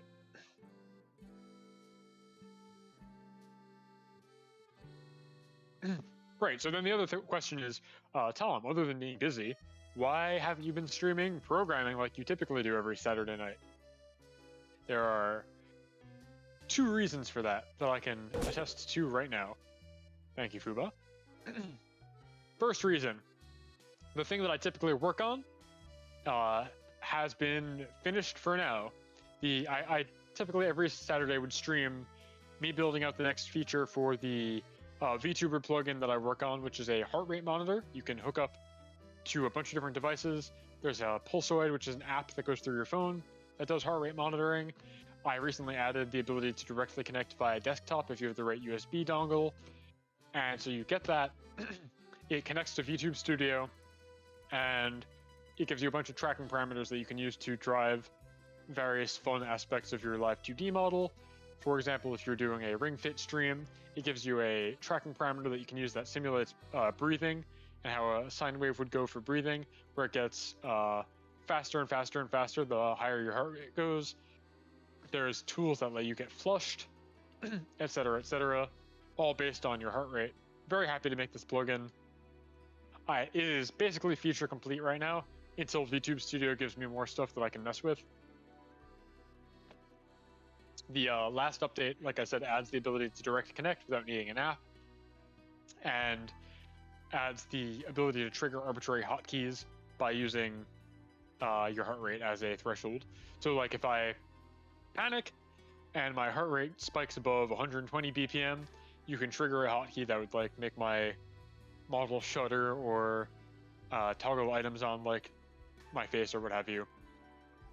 Very happy that I got that done, but there is no more work to be done on it for now. The only other feature that is in the works is localization, which I will be doing off stream because it's mostly just talking to people and getting translations done. Not really any stream work. That's done. Don't have anything for that for a while. And the other technical project that I'm working on right now is a birthday project for a much larger streamer than myself. We're putting together a birthday gift for her. I can't stream that because it is not public until we bestow the gift. So it is. I tweeted about it the other day. If you are an artist and you want to contribute, there are ways to do so. It's like a paper doll dress up thing. So if you want to contribute, there are ways to do it, but I'm not going to stream myself making it. And with that, I'm pretty much out of technical projects to work on for the time being. Which means that next time I have a free weekend, which is not going to be this weekend, I will probably be doing Lego building instead of code writing. So look forward to that. I have quite a lot of sets that I need to put together. I have a large Lego backlog because I keep buying shit. Yeah, Fuba, check my Twitter. Yeah. It's, I'm sure you've used Pickroo before, right? We're basically making a Pickroo knockoff for our streamer. So if you have a funny outfit idea, or a cool hat, or want to draw a pair of eyes, or a mouth or hair or whatever, check my Twitter. It's one of the last things I retweeted. You've got like 4 days left before we're done collecting things for it, but all the information you need should be there. And if it's still not clear, just DM me on Twitter. You know where to find me. I can explain everything you need to know. But yeah, it's for artists. I learned last time I did a big collaborative project,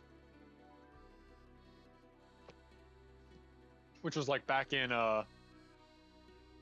October now, coming on close to a year. We're like 4 months shy of a year. I really realized very quickly, because I was tasked with making a game, like a fan video game, right? And me coming out of a game design disciplinary background was like, all right, this has to be a game with tons of good features. It's got to have addictive, revolutionary gameplay that executes really well on this concept, that feels good to play, and people would want to play it over and over again. No, that's not what it's about at all. I was a fool, absolute idiot when I thought that. I have since learned that the primary purpose of making a fan game for a thing like this is to cram as much fan art as you possibly can into the smallest container, and just have the highest degree of fan art per pixel that you can really muster, and use a fan game as a way to allow somebody to interact with a gallery of fan art in an efficient manner that they enjoy. Yeah, if you go into it thinking I have to make a really fun, enjoyable game that's good and deep and satisfying from a game perspective, you're either going to need way more time than the 2-month lead up to typical fan projects, or you're going to be upset. You're not going to be happy with your work. The trick is just remembering that fan games are a vehicle for showing off fan art, and once you do that, I think you're in a good spot. So that's why this time I'm taking that to the logical extreme, and we're making a Pickroo style paper doll dress up game, collecting scraps of fan art from literally everybody we can find. Anybody who's got stuff, get it in here. And then there's no gameplay. It's just assemble fan art in your own way and get as much fan art content shoved together and enjoy all this work from your fans. I think it's going to be a hit. I think it's going to be a good one. Fuba, in case you couldn't guess, the only like really big corporate streamer that I go up to bat for is Kason. So it is a project for Kason. You can easily find it in my quote retweets. I have not been tweeting very much lately because I've been busy, so you should be able to find it no problem. If not, let me know. Again, I will happily share.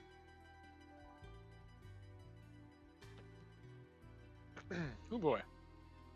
These doughs are looking so good. They're expanding. I'm so happy. Yeah, you found it. Yeah. So if you've got like a cool hairstyle, outfit, hat, eyes, that kind of stuff, there are instructions on that tweet on how to submit. Otherwise, you can just send it to me directly. We'll get you sorted out. We're looking to stop collecting stuff on the 25th because the birthday in question is June 8th. So we want to be sure that we're done before then. But yeah. That's what I've been up to. Can't really stream working on it because it's I mean, clearly it's not a secret. I'm talking about it on stream, and there's stuff on Twitter about it, but I don't want to really stream myself doing the nuts and bolts.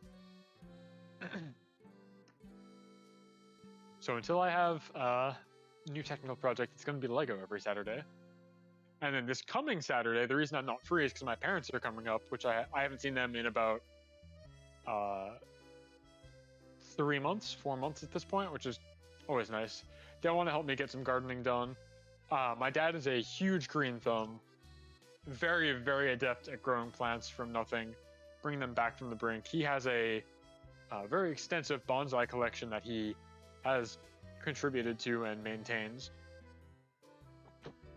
Whereas I am now struggling with keeping typical houseplants doing very well. So I'm going to get some pointers from him. He's going to show me how to set up an irrigation system for my plants. Yeah. What about that Lupin game you said you'd do a stream of? Yeah, it's a matter of finding time, right? I already only have 2 days a week that I can typically stream. Saturday nights and Sunday nights. I wanted to get a pizza stream in this month because I would otherwise not be doing one at all this month. And I did not have availability yesterday to do a stream.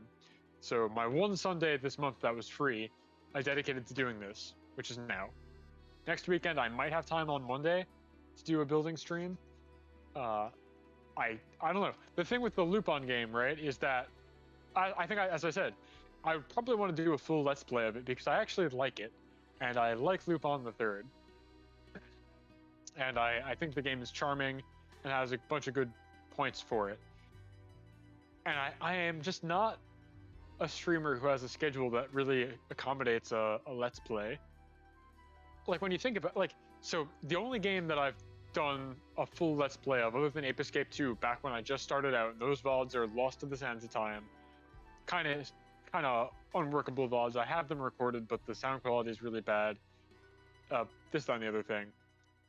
When you get down to it, when I try to do a full Let's Play of Everblue, the only game I've done a full Let's Play of so far, it took me, no joke, 6 months to finish that game.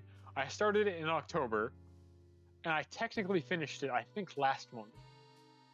So that was October to November, November to December, December to January, January to February, February to March, March to April. So that is 6-7 months to play a single PS2 game, because I only get to stream like twice a week, and only one of those is ever going to be a game stream. So I'm very hesitant to play games that I actually want a full Let's Play of, or want to actually play all of, on stream, which has really kind of adjusted how I think about streaming games at all. What's ISP got to say? The skeleton with a green thumb dad has conjured the images of the typical skeleton mob enemies, but they're animated by being reclaimed by vegetation.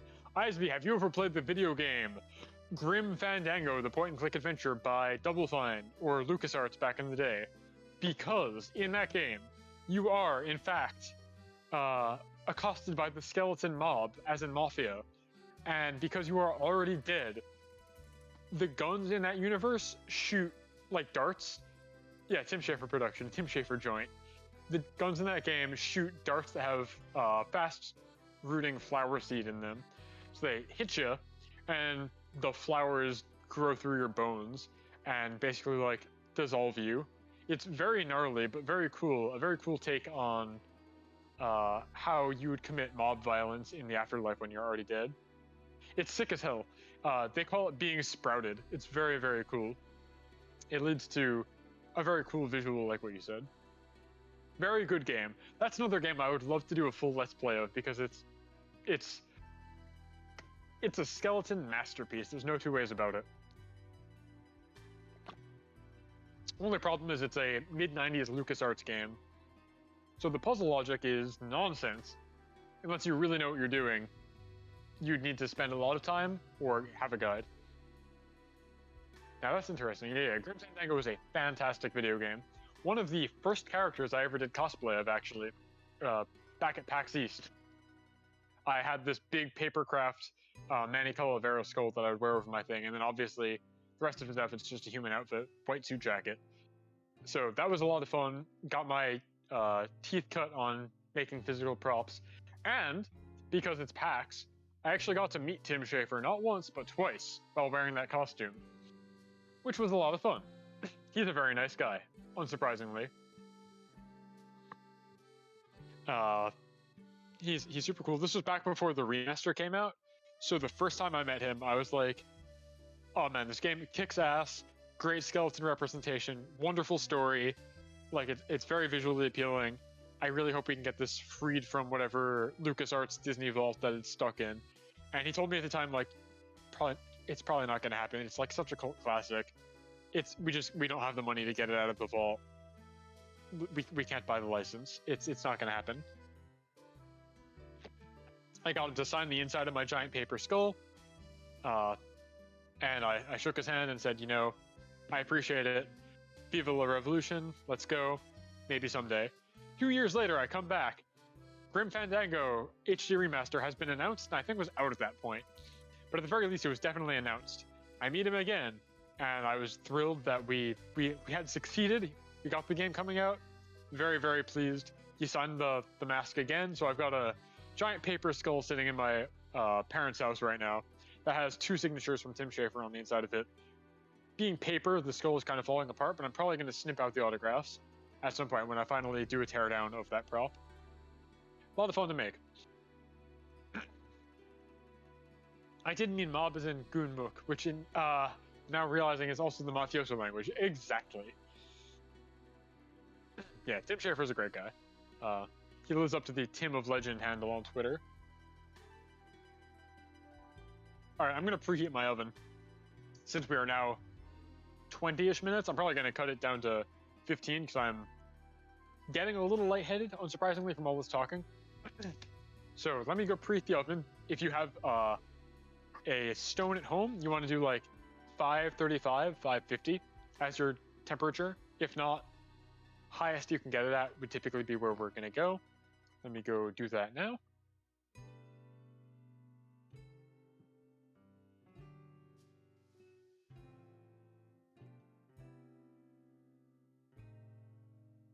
I set mine to 535. And I'm going to start boiling some water for a hard-boiled egg, because that takes quite a while to get boiling.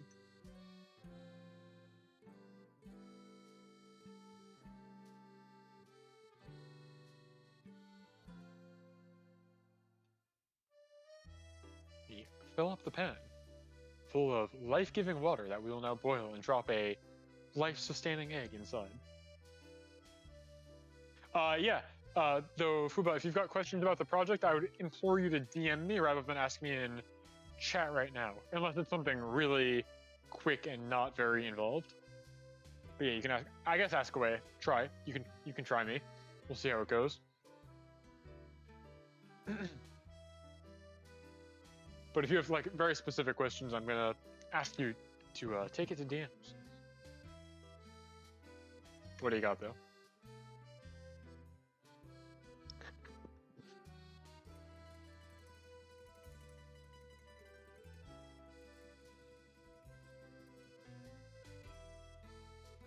Which one of these fine eggs do I get to dunk in there? I'm gonna do 2 of them, I think. Yeah, okay, I'll explain it to you after. I'll explain it to you later, if that's alright. Yeah, exactly.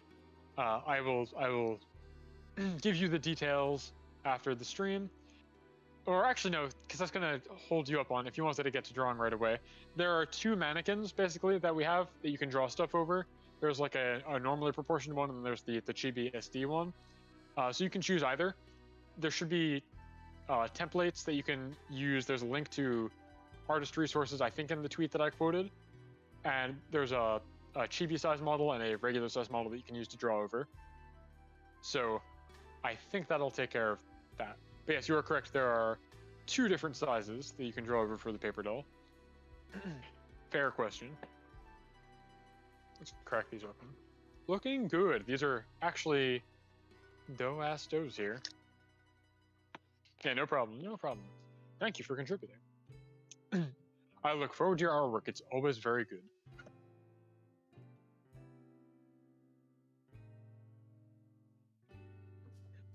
Whew.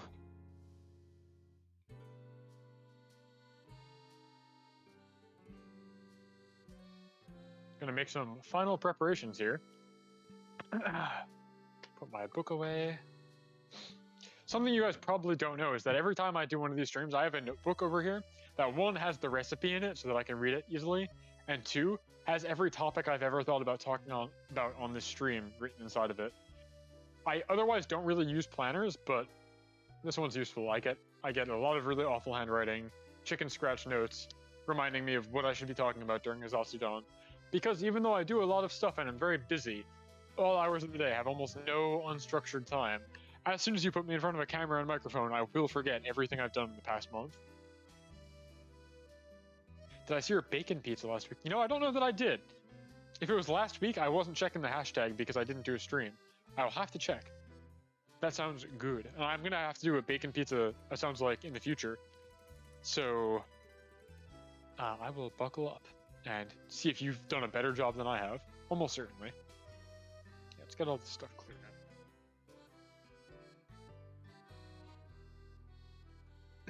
I mentioned it before, but I think the students really become the master with this this format.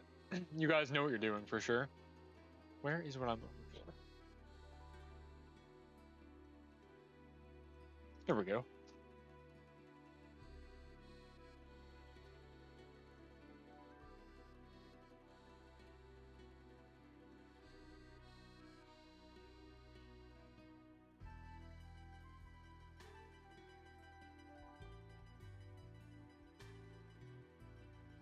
Whew. Yeah, with all that being said, is there anybody who wants to talk about themselves for the next couple of minutes? Because I'm pretty much out of things that have come up. I exhausted my topics from my little book. This is, again, I guess typically why I do games over this, but I made it almost to the finish line this time. Not all the way there, but I'm almost there. Oh, so I'm starting my CS Senior design project, and I have to interview my client to collect requirements and get things nailed down. Ooh. What an excellent topic. So, typically in my software engineering job, I am one layer of abstraction away from the person who does that. The way it's structured is that I am a lowly software engineer, a code monkey who types all day. There's a guy above me who's the product manager, and he's the guy who talks to the clients, and all their information gets filtered through him. He comes up with the priority of things that need to be done, and then he tells us what those are, and then we can have a back and forth with him about it. If we think it's not feasible, he'll then take it back to the client instead of us talking to the client directly. Yeah, sounds like it's preparing you for the real world, yeah. So his job is kind of a mystery to me, but I do have a little bit of experience with that kind of thing.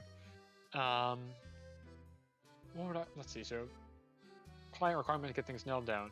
Do you have any advice you could offer? Yeah. Wait, Aaron says, as long as the client has never used a computer in their life. What do you mean? Also, Bon, I know this is kind of something you do, I think, more directly than I even do. So if you've got advice, feel free to pop it in the chat. I know you're actually pretty good at this. All I can really think about is figuring out what your clients' timelines look like if they think things need to be done in a week, and you know that there's no way in hell you can actually get it done in a week, you have to be very clear about that up front, and make sure that they don't try and change the scope on you midway through the project. Make sure you get it in writing, if you can. And one second. My water is boiling a little bit earlier than I thought it would.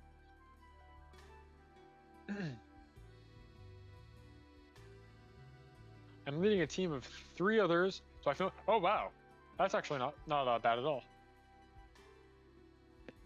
It's time to hard boil this motherfucker. 1 and 2. We usually start with what do they want to achieve with the product and when they want it done. Actually, yes.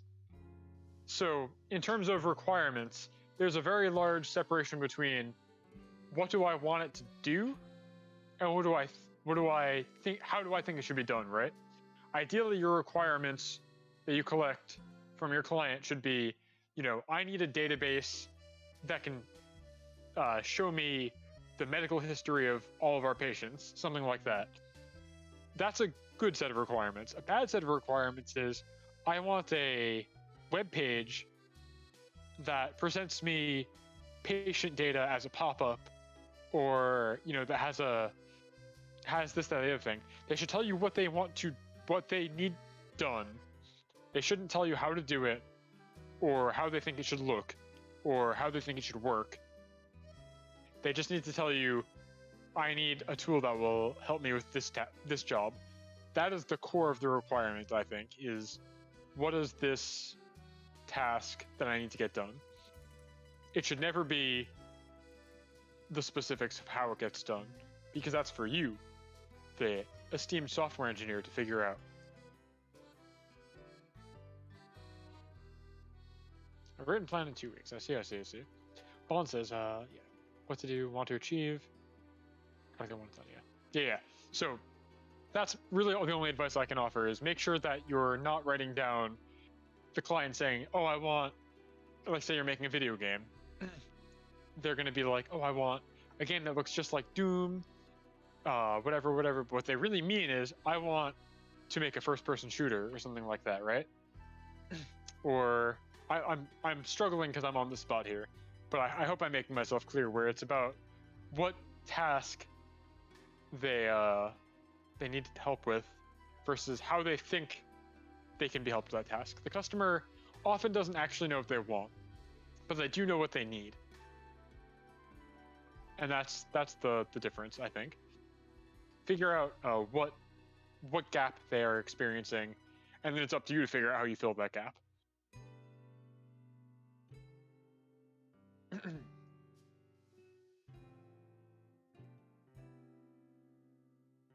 Like, okay, here's a good example. For the tool that I built, the heart rate monitor plugin, right? An example of what they want versus what they actually need is what somebody might need is the ability to show chat that they're working really hard for a workout stream, right? They want to have some way to indicate to their stream that they're exhausted or frightened or what have you. And they could tell me like, oh yeah, I want it to connect to my heart rate monitor. Here's my heart rate monitor. And I want it to have this feature. I want to be able to trigger this expression, etc., etc. But they should never tell you how you go about doing that. They just say, I want a tool that will help me do this. Then it's up to you as the software engineer to figure out, okay, cool ways that we can get the viewer to show their current level of stress to the stream is, okay, maybe there's a way we can get them to visually appear flushed. Maybe we can have them trigger hotkeys or expressions at certain thresholds. And then how do we get the heart rate monitor data? Well, maybe that part's the requirement too. Maybe they say, I'm locked into this Pulsoid ecosystem. It has to have a Pulsoid acceptable API. And then that's another example of a requirement. But then what do you do with it from there is kind of up to you. Are there other ways to get data into the system? That's up to you. Maybe there's a couple of requirements, like it has to, run on Mac because our entire company runs on Mac OS X or something like that. Or, God help you, This has to support Internet Explorer because nobody's upgraded to Edge or Chrome, which is a real thing I have to deal with at work. If you can believe it, I have to support IE for a lot of the stuff I do because there are dinosaurs who work in my company and perform actuarial tasks. These are the kind of things. How are we doing with these eggs? Egg is looking good. Eggs are looking good. So like get features, not their idea of an implementation. Exactly. And even honestly, you don't necessarily even want to get features. You just need to know, well, I guess that depends on your definition of a feature, right? It's really just, what do they need help with? What are they trying to achieve? They probably don't know the right way to achieve it or how they can optimally achieve it. Oftentimes, you will come up with a solution that is more ingenious, more helpful, less obtrusive than what they have in their mind. Sometimes not, though. Depends on if your client's a real out-of-the-box thinker. But generally speaking, that's my advice for the situation. I hope this was in any way helpful. I apologize if it's not. 6 minutes on this dough. I'm gonna be very impatient, speaking of time, and I think I'm gonna go ahead and start. Oh, my oven isn't preheated. That's fine. Let me go shut off the timer, and I will be right back.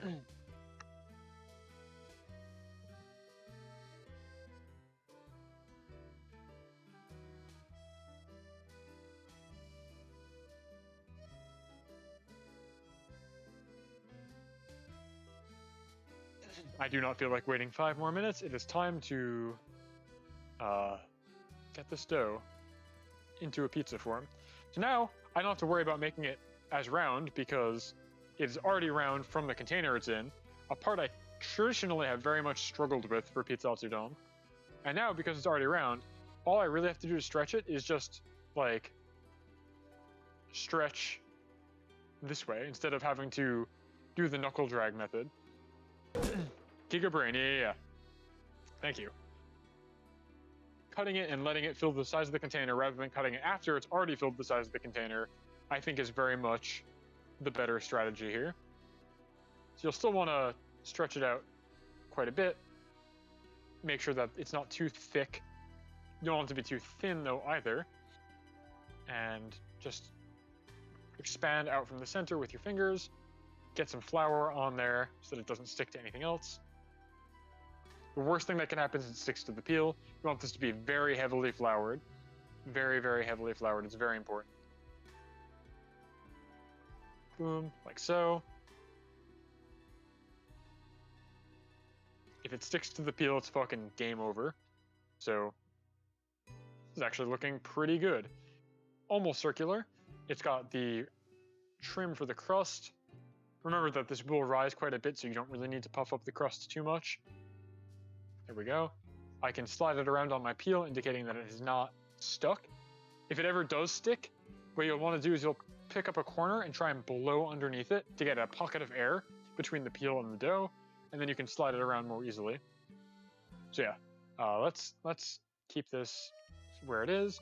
And now I get to decide what fine sauce I'm going to use. I'm going to do a little bit of cream sauce. Here we've got Rouse, garlic Alfredo, and I'm going to do a little bit of tomato as well. And between these two things, I think it's going to be a pretty good flavor profile, but we'll see. Oven just finished preheating. Awesome, perfect timing. So the way you want to do sauce for these, I've said this 1,000 times. Get it with your spoon and then spread it with the back of the spoon. You want it to be pretty thin. You don't want it to be too thick. If it's so thick that you can't see the dough through the sauce, you're going to end up with a soup. Your dough will be overhydrated, way too damp, not properly crisp when you bake it, and you'll have a whole bunch of other problems. And because of the way that the crust is kind of puffier than the center, all the liquid will pool into the center. When you try and cut it, it'll be a bad time. You want this to be very thin if you can help it. I've got, I believe, 5 more minutes left on the hard-boiled eggs that I want to do. I should have set a separate timer for those, but I am a fool who decided to not do that. So I'm trying to keep it in my mental inventory here. Noted. Yeah. So it's kind of hard with the cream sauce here. Once I get the red sauce that I'm also going to add, it'll be a little more obvious. But you want the sauce to be basically translucent, not fully transparent, because then you don't have enough of it. But if it's so red that you cannot see the dough underneath, you're going to get a soup. It's going to be a bad time. I can promise you this. You always want to use just a little bit less than what you think is necessary, and that's usually the exact right amount. All right. This will be easier to demonstrate when I use the red sauce here. So we're going to add also a little bit of red sauce, kind of like making a blush sauce on the dough itself. I think this will be good for getting a good flavor profile. And this is what I'm talking about, how you can kind of see through the sauce. Don't want it too thick. Get it right to the corner of the dough. You don't need to leave too much of a buffer because the crust will expand quite a lot in the oven. So you can get it right up to the edge and there will still be plenty to hold on to when you actually go and finish baking this. Yeah, that seems good. A good flavor blend of cream and tomato. Let's where am I putting this here? The Emperor's New Sauce. Exactly, Osby. You get it. You understand. So I'm thinking for the toppings here, this is going to work in a somewhat interesting way. Because the sausage I have is already fully cooked, I don't need to run it into the 600-degree oven for like 10 minutes. So what I'm going to do is I'm going to use put the cheese and the sauce on the dough in the oven for a hot minute. I'm going to take them out somewhat early. Then I'm going to put the toppings on and put it back in, basically. That's my plan. We're going to do cheddar, because that is the breakfast sandwich cheese of champions. This would be apocryphal for a lot of people, but it's fine here. And so we're going to toss this guy in the oven in a moment. I got to take the hard-boiled eggs off the stove and cut them up. And once I do that, it'll be ready to go in the oven. We'll let it bake for about 7 minutes. Get the toppings on there, let them warm up for another like 2 minutes, pop it back out. Yeah, cheddar. Because again, it's got to go with sausage, right? So I think this will taste good. I would never normally put cheddar on a pizza, but again, we're going for a non-standard theme here. We're going for breakfast theming. It's apocryphal, truly, but I think it might just work.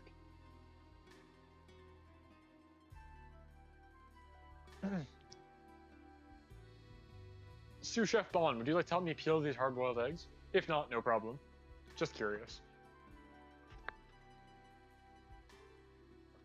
So as with hard-boiled eggs, I'm going to take them out of the boiling water, put them in the not boiling. Give me a moment. They gotta cool down, and then I gotta peel them.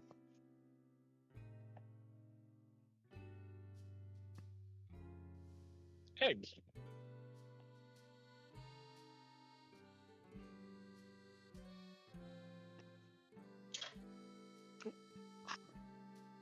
Once it's cooled down, I will peel the eggs and then cut them up, and then we can toss this guy in the stove. I don't want to put the pizza in the stove before I cut the eggs, because then if I don't cut them in time, the pizza's going to get burned, and that's going to be a problem. Give these a minute to cool down. Let me get a cutting board or something to cut them on.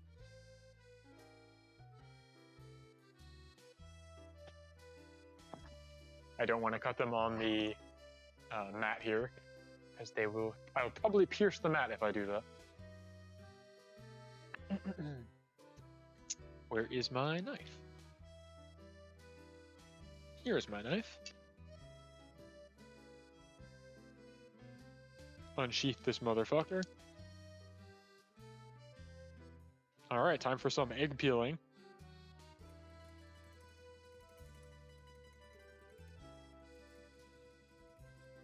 I get to find out if this is hard-boiled enough or if this is way too soft-boiled. I think this might be too soft-boiled, but we will see. In which case it'll be fine when I put it in the oven for a little bit of extra time. Egg peeling. Yeah, this is pretty soft-boiled actually. Bon, you're gonna love this, I think. Bon's a big soft-boiled proponent of eggs. I'm more of a hard-boiled guy. I'm probably fine. I might have needed help a minute ago. then the answer is yes, I do need help. That's why I asked if you wanted to help me peel eggs before. Bon's here now. They can't hear you. Do you want to go ahead? Yes. Are you done with that one? I mean, I gotta cut it now, but yeah. Bon is correct. I did peel off too much of the egg just now. Such is the difficulty of kitchen gloves. But that's why I have a wonderful sous chef who's willing to help me.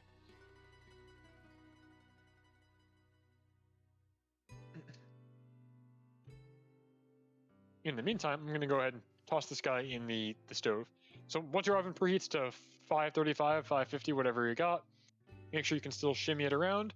Looks like I'm having some difficulty there. So do my air pocket technique. And once you're able to slide this off the peel, you're going to want to get it in the oven for about 8 minutes. Or until it looks like a pizza. Keep an eye on it, basically eyeball it. 1 moment.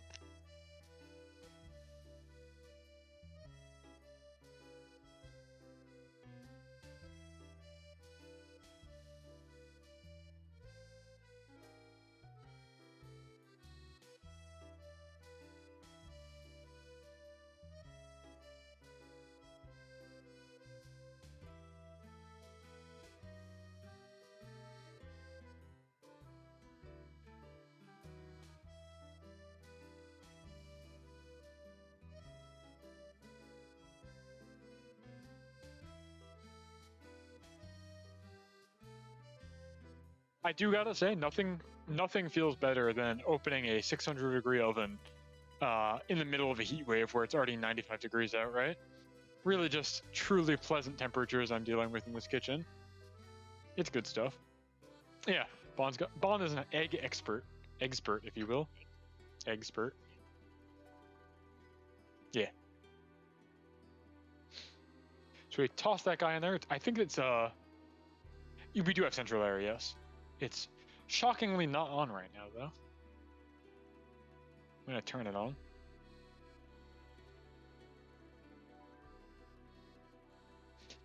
You're so smart, Gate, you know? Heat goes whoosh. Yeah. Alright, I think we're good with eggs there.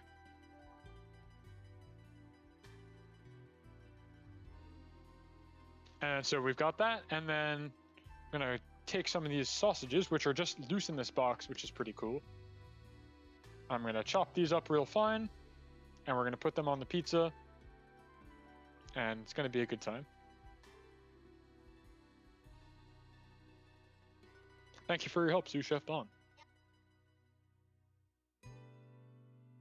These sausages purport to be fully cooked and also all natural, so assuming I can trust them, they don't really need to go in the oven for very long.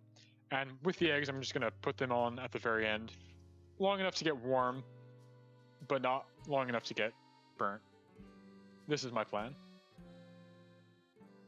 And hopefully it comes out tasting like a breakfast sandwich. And if not, we'll all have learned something along the way.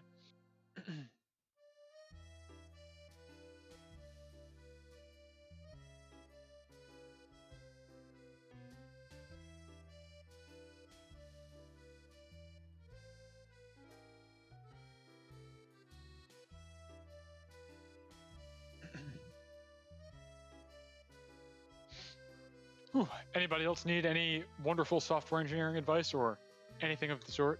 I've got about 6 minutes until this pizza is ready to have its toppings applied, and then 2 more minutes after that, and then I gotta make a whole nother one because I got another dough.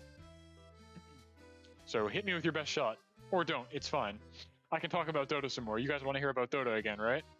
I can absolutely talk about the minutia of being a really good support as Jakiro or Warlock or whatever hero I play these days. It's fine. I'm happy to do it. I will talk about these things at length. Yes, strike me down. Nobody wants to hear this shit. I know it. I know this to be true. You're playing Marcy at the moment. So as I mentioned before, and I think somebody else brought it up, Marcy is a hero that got added to Dota as a character that was originally in the new Dota anime, which is kind of a fun inversion of how it usually goes, right? Because Dota 1 is very old. It's from like 2005, and it was made by a huge nerd, right? So a bunch of the heroes in that game are riffs on or things from anime and video games. Like there's Lincoln's Sphere, which is an item that grants you a lot of defensive capability, and it's based on Link from Legend of Zelda. There's an item called what's another one? There's a bunch of Diablo items in there, of course. There's a hero, Lena Inverse, the Slayer, who is named after Lena Inverse from Slayers, and her signature ability is the Ragnarok Blade, or Ragnablade, sorry, which is a giant like lightning bolt that she can shoot because she's a Slayer. And so in a fun kind of inversion of the trope here, Dota finally has an anime made about it, and one of the original characters from the Dota anime is now a hero in Dota. So Dota has an anime, features a character. Oh yeah, also by the way, Lena is in the Dota anime. So Lena, the anime character who became a Dota hero, is now in the anime about Dota as a separate discrete character. And also the Dota anime has a character in it that became a hero. So we go the other way this time. I always hated the original Dota when I was a kid because it was always flooded out. Yeah, I mean, that's very valid. The custom browser was not very in-depth or, I guess, useful in Warcraft 3. Gate likes to tell me how Phantom Lancer was Kamari. Yes, Phantom Lancer is a big blue cat with a spear. He's Kamari from Final Fantasy X. Great example. Perfect example of that kind of thing. But yeah, Dota finally has its own hero that they made up in an anime, and then they added it to their own game. Full circle. Very good stuff. How's the pizza looking? Ooh. Yo, that looks good, actually. What the fuck? Huh. Well, in like a minute, I'm gonna slide that out and put some toppings on there, and then in a minute after that, I will bring it out for everybody to gawk at. Between you and me, we did a good job this time. I think this is a good pizza. It might taste like dog shit, we'll find out. But I can't imagine it's gonna be that bad, because it's a breakfast pizza. Cheddar can't be that bad. Though only time will tell.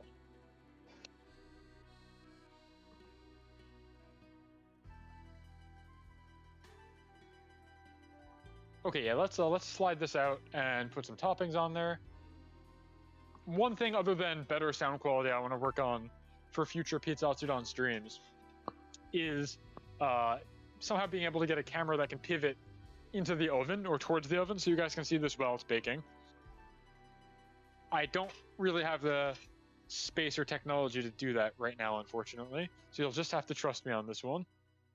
Let's slice these up a little bit more.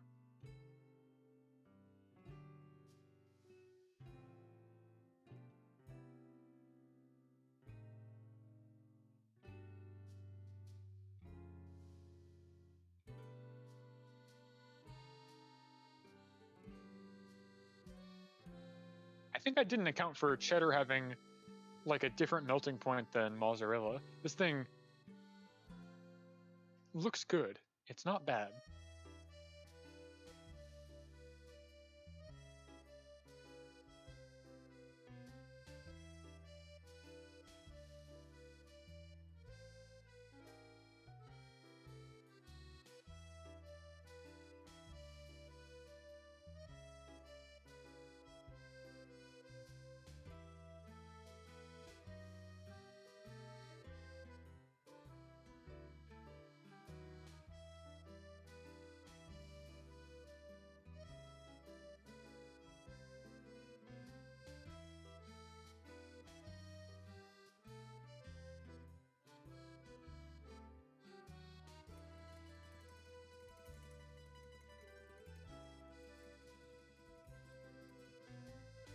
I've returned.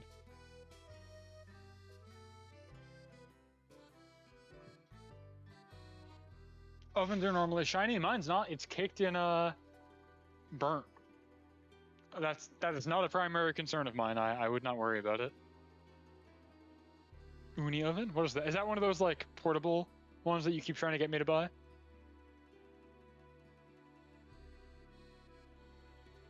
Oh no, not applied thermodynamics. Yeah.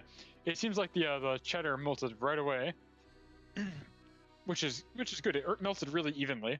I'm actually quite pleased with how it looks. I'm looking forward to taking it out in 1 minute or so and showing you guys what we got. I think it's going to be good. I'm actually kind of excited. I will say, though, now that I turned central air on, after opening the oven for a little bit and having my face basically facing the furnace while I put toppings on this open oven, I am experiencing very bad shivers and goosebumps on in my brain, like the phantom pain of having a goosebump kind of situation, as I'm now like very cold feeling, as I am not exposed to 600-degree heat anymore. But I'll deal with it. We also still have a whole nother dough that we can use to make either more breakfast pizza, or I can just make a normal one. I'm not really sure what I want to do here. Do I have mozzarella ready to go? I do. I could just make a normal pizza. Normal pizza pie. I'll think about it. Gotta see how this one turns out first.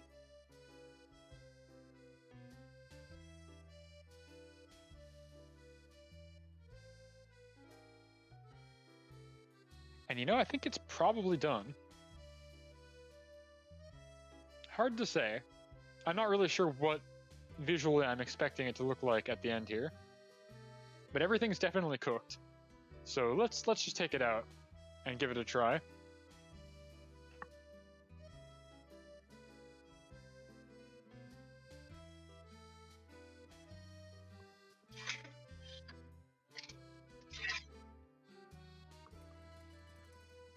I think by most accounts, this would qualify as a pizza. Would you not agree? Beloved members of chat, I think this is a pizza. I think I probably could have cut the egg into smaller chunks. Maybe that would have been smart. But I think this is definitely a pizza. Like, spread this out a bit more. Or really just grind it up. But I think this qualifies. Gox.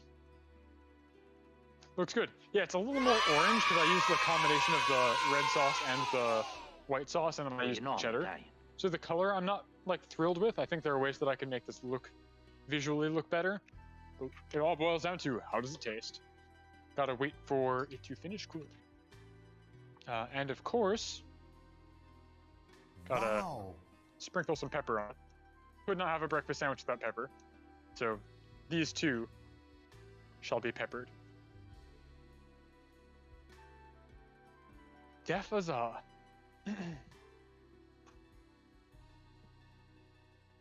Alright, well, while we let this cool, I guess over here, I can start making the other one, which I think is going to be a control, normal, run-of-the-mill, how do I make a normal pizza situation here.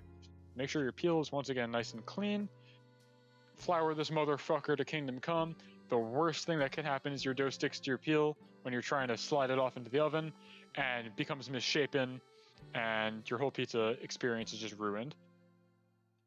Worst thing that can happen. Happens to me very frequently. Don't let it happen to you.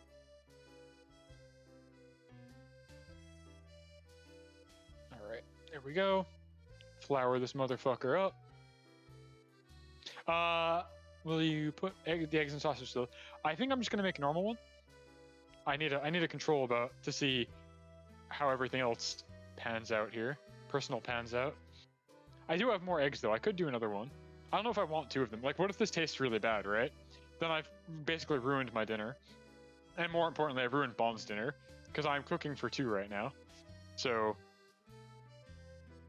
yeah, okay. That was not smart of me. I needed to flour this up again before I flip this over. And now I've stretched this in a way that I didn't want to do. But it's okay. We can get the circle shape back in short order, I think.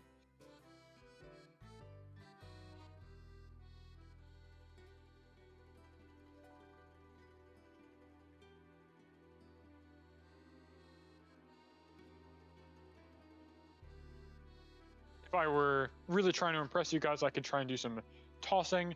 The usual strat is I let the dough stretch over my knuckles, but I think actually just having it pre-portioned out into two little containers solves a lot of the problems I have with getting this to be nice and round when it comes time to actually get it in the oven. This one's a little more square, I guess.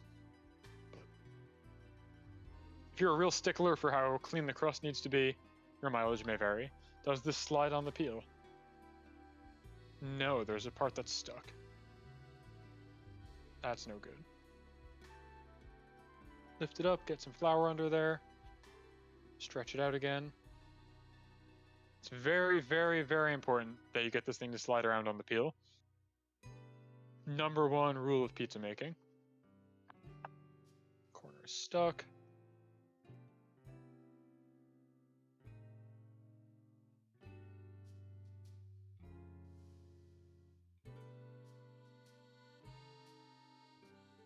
There we go. That's better.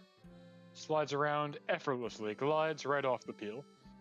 With that, we can take some red sauce. This will be an example of what I was talking about with making it translucent but not opaque in terms of getting the sauce ratio right. Like pretty much this is what you want to look like out of the gate. Oh, also the sauce reminds me, one of the other things I want to work on for future PIZZATSUDANs, besides sound quality and the camera being able to poke into the oven, is making my own sauce and having that stew for the 90 minutes while we're waiting for the dough to rise. This, I think, would be a good addition to the stream, because it's very easy to make your own tomato sauce. The work is actually not very much, it's just time. And we've got nothing but time while we're waiting for the dough to rise. So I might as well capitalize on that. That'd be awesome, yeah. So maybe I will try that for June. Maybe that's one of my aspirations. But then again, like I said, I don't have a way to watch it while we're doing the stream, so maybe that goes hand in hand with the camera thing. Okay, this is about as much sauce as you really actually need on a pizza. This, if you do any more, it will become a soup. If you do any less, it will be too dry. This is the right amount. Get whatever cheese of choice you want. I will be using some shredded low moisture mozzarella because I cannot be bothered to have gotten fresh mozzarella in time for today. We'll do that, and then we'll also add some Parmesan and some seasoning. A little bit of garlic, I think, is probably appropriate here. What's up? Denso says, watching a stream about making a pizza. Also heard on a friend's stream, ads about pizza. I was told that somebody got a Papa John's ad when they came to my stream today, which is exciting. Yeah, I only get the pre-jarred stuff out of convenience, but it's absolutely better. Much like getting takeout pizza is not nearly as good as making it yourself. Making the sauce at home is the way to go. I just don't have the wherewithal, or did not have the wherewithal to do it on stream, but I will try my best going forward to improve upon that and do it all. Where's the parm? Always add a little Parmesan.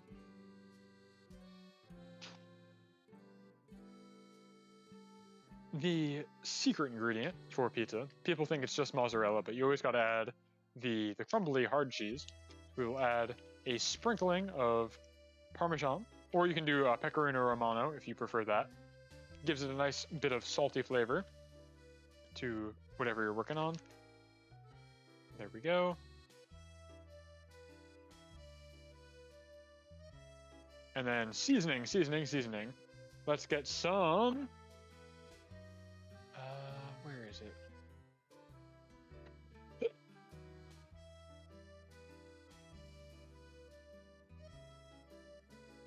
Oregano.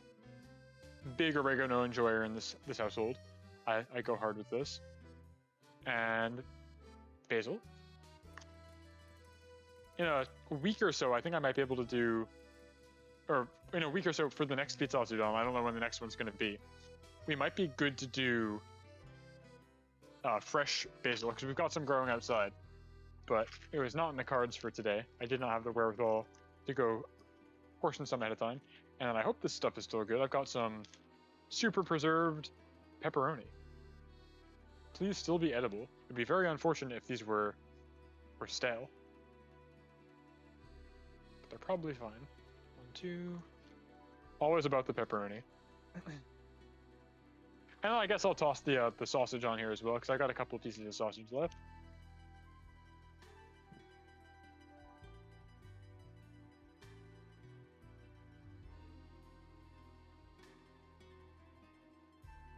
Oh good, the pepperoni is in fact still edible.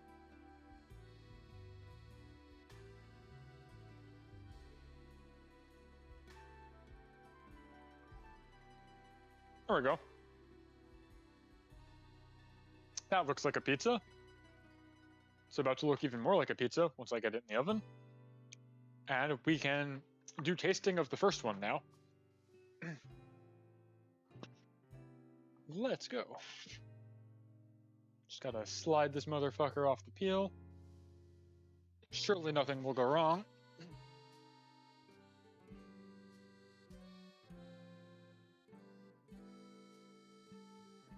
There we go. Nothing went wrong. And, Bon, you want to come in here and do a taste test of this breakfast pizza? Which I will now destroy on stream. Traitorous Joseph. You know, Traitorous Joseph's is starting to unionize around here, which is pretty cool. So I hope it happens. Alright. Cutting this fucker in half. Using my pizza greatsword. Well past do I agree. I absolutely agree.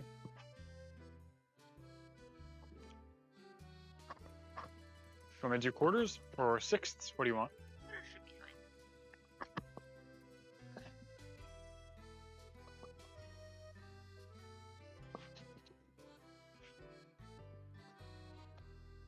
fine. Alright, there you have it.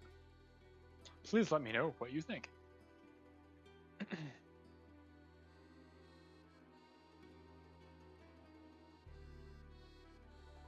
What are your thoughts? Is it? Alright, time for the taste test, gang. Let me fold up the microphone. You're not going to get any eating ASMR today.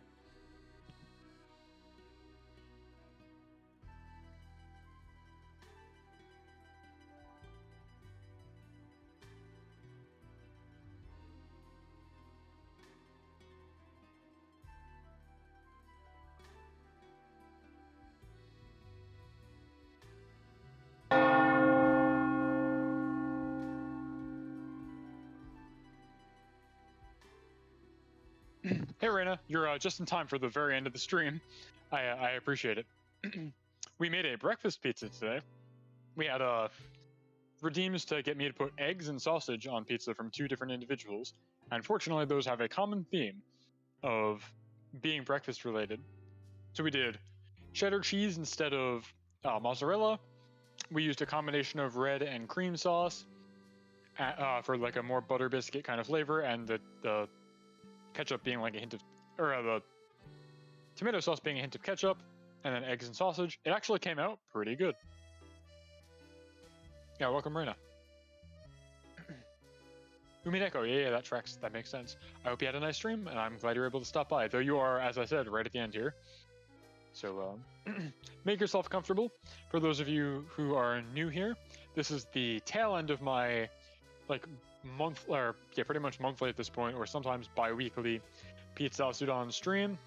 Combination just chatting and cooking show. I will teach you for realsies how to make pizza in about 2 hours, and we're on the tail end of that now. So cheers, and thank you again for stopping by. Yeah, so this is good. This breakfast pizza, actually pretty good. I think we did a good job with this.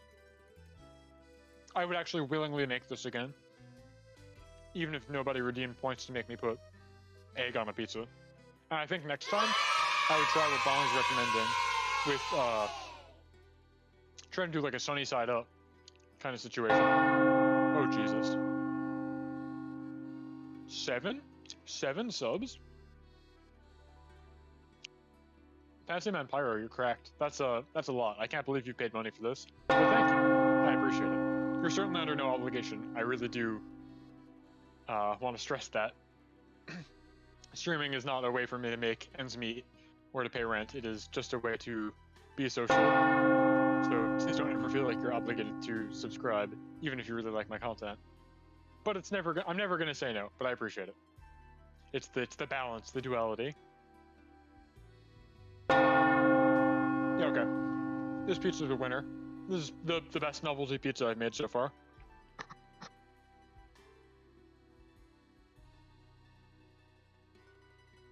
And the other one is just about done. I'm gonna move these remaining slices to a different plate so I can use this again, and then we will be done for the evening.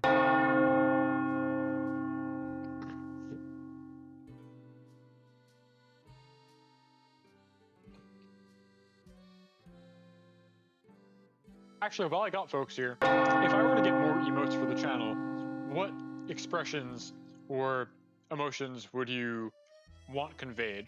Because right now I have the like neuron activation, that's my woke face, and then I've got the shares pizza emote. What other human emotions are there, if anybody can help? Those are the only two things I can really think of, but surely like human beings must be able to experience some other kind of expression. Yeah, breakfast food, always very good. There's a cafe that's nearby, and on Sundays I will typically order 2 breakfast sandwiches and just eat one for breakfast, and then 3 hours later eat one for lunch, because you got your eggs, you got your cheese, you got your bacon, can't be beat. Too good, perfect. Deception, molding, copium, and haha. I see. These are the only human emotions that exist. Everything else is something else, you know?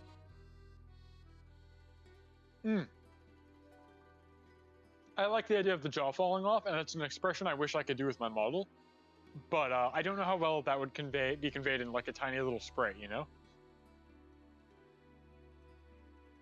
If there's, yeah, and then the Italian hand made out of bone would be quite good. Can you do an emote? I certainly won't stop you from doing free labor. If you want to hit me up about commission rates or whatever, let me know if I can, you know, compensate you. I don't have any ideas off the top of my head though, which is why I'm asking. But if you want to make, I guess, fan art, if you consider yourself a fan, I wouldn't say no to it, and I would try and compensate you for your time if you did.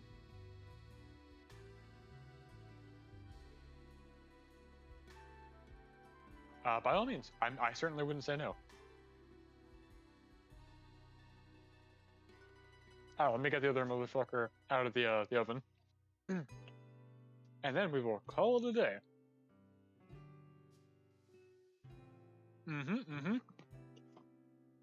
Oh, that's a pizza. That's a pizza.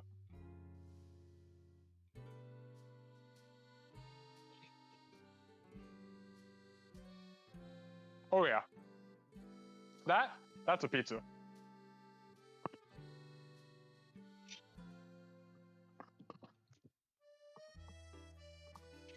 Ooh, get to turn the oven off. It smells extremely heavily of oregano, which is quite nice, but this is a pizza.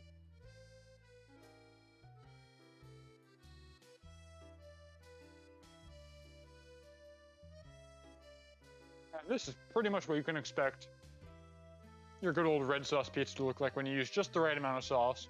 It's not overly red. As you can see, it's not soupy. There's no liquid. The cheese isn't like sliding off because it's actually adhered to the dough. The actual dough itself should be fluffy enough that you can like pinch it, and it should still reinflate afterwards. This is a good pizza. I did a good job with this one.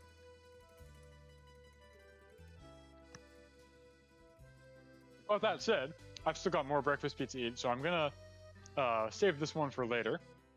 And now I will, I think, wrap up the stream. Once again, thank you all for stopping by. It really does make my Sundays much brighter when I get to cook in front of an audience instead of just Bon. Though she is an audience and I do appreciate her company, it's nice to have other people stop by, especially when I don't get to cook for other people very often anymore because of the plague. So, with all that said, let me go find who it is that gets rated today.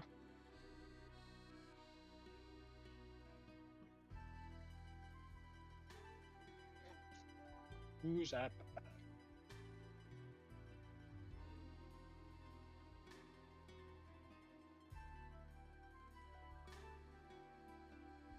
Yeah, I'm happy to do it. I'm so grateful that people swing by. It It means a lot to me. All right, I think. Thank you for the stream, NPT. Bon gets to really thank me because I'm the one who's making her dinner, so she gets a tangible reward out of this. Everybody else, you know, just feels good, but she actually gets to eat out of this. So she's the real winner. Let's see. I am going to send you guys to, and this is uncharacteristic, but they're not a VTuber. This is a guy from Plimo Weekender, Pat Bear, who I'm not sure what I think they're playing Hearthstone right now, but they're doing a charity drive right now, which is what they did for Plimo Weekender as well. So, you know, give them your thanks or potentially your money, depending on what they're looking for. That's all I got. Give Pat a warm skeleton welcome, and be very nice to them. And ask them about Plimo Weekender. I'm sure they'd love to talk about it, because they also did quite a good building bit, just like we did. So that'll do it for me. Bonacera, I don't think I will be able to stream next Saturday or Sunday. I might be able to do Monday, depending on what the fates have in mind. And if not, I will see you guys in June. Bonacera, good night, good evening, and until next time, stay cheesy, I guess.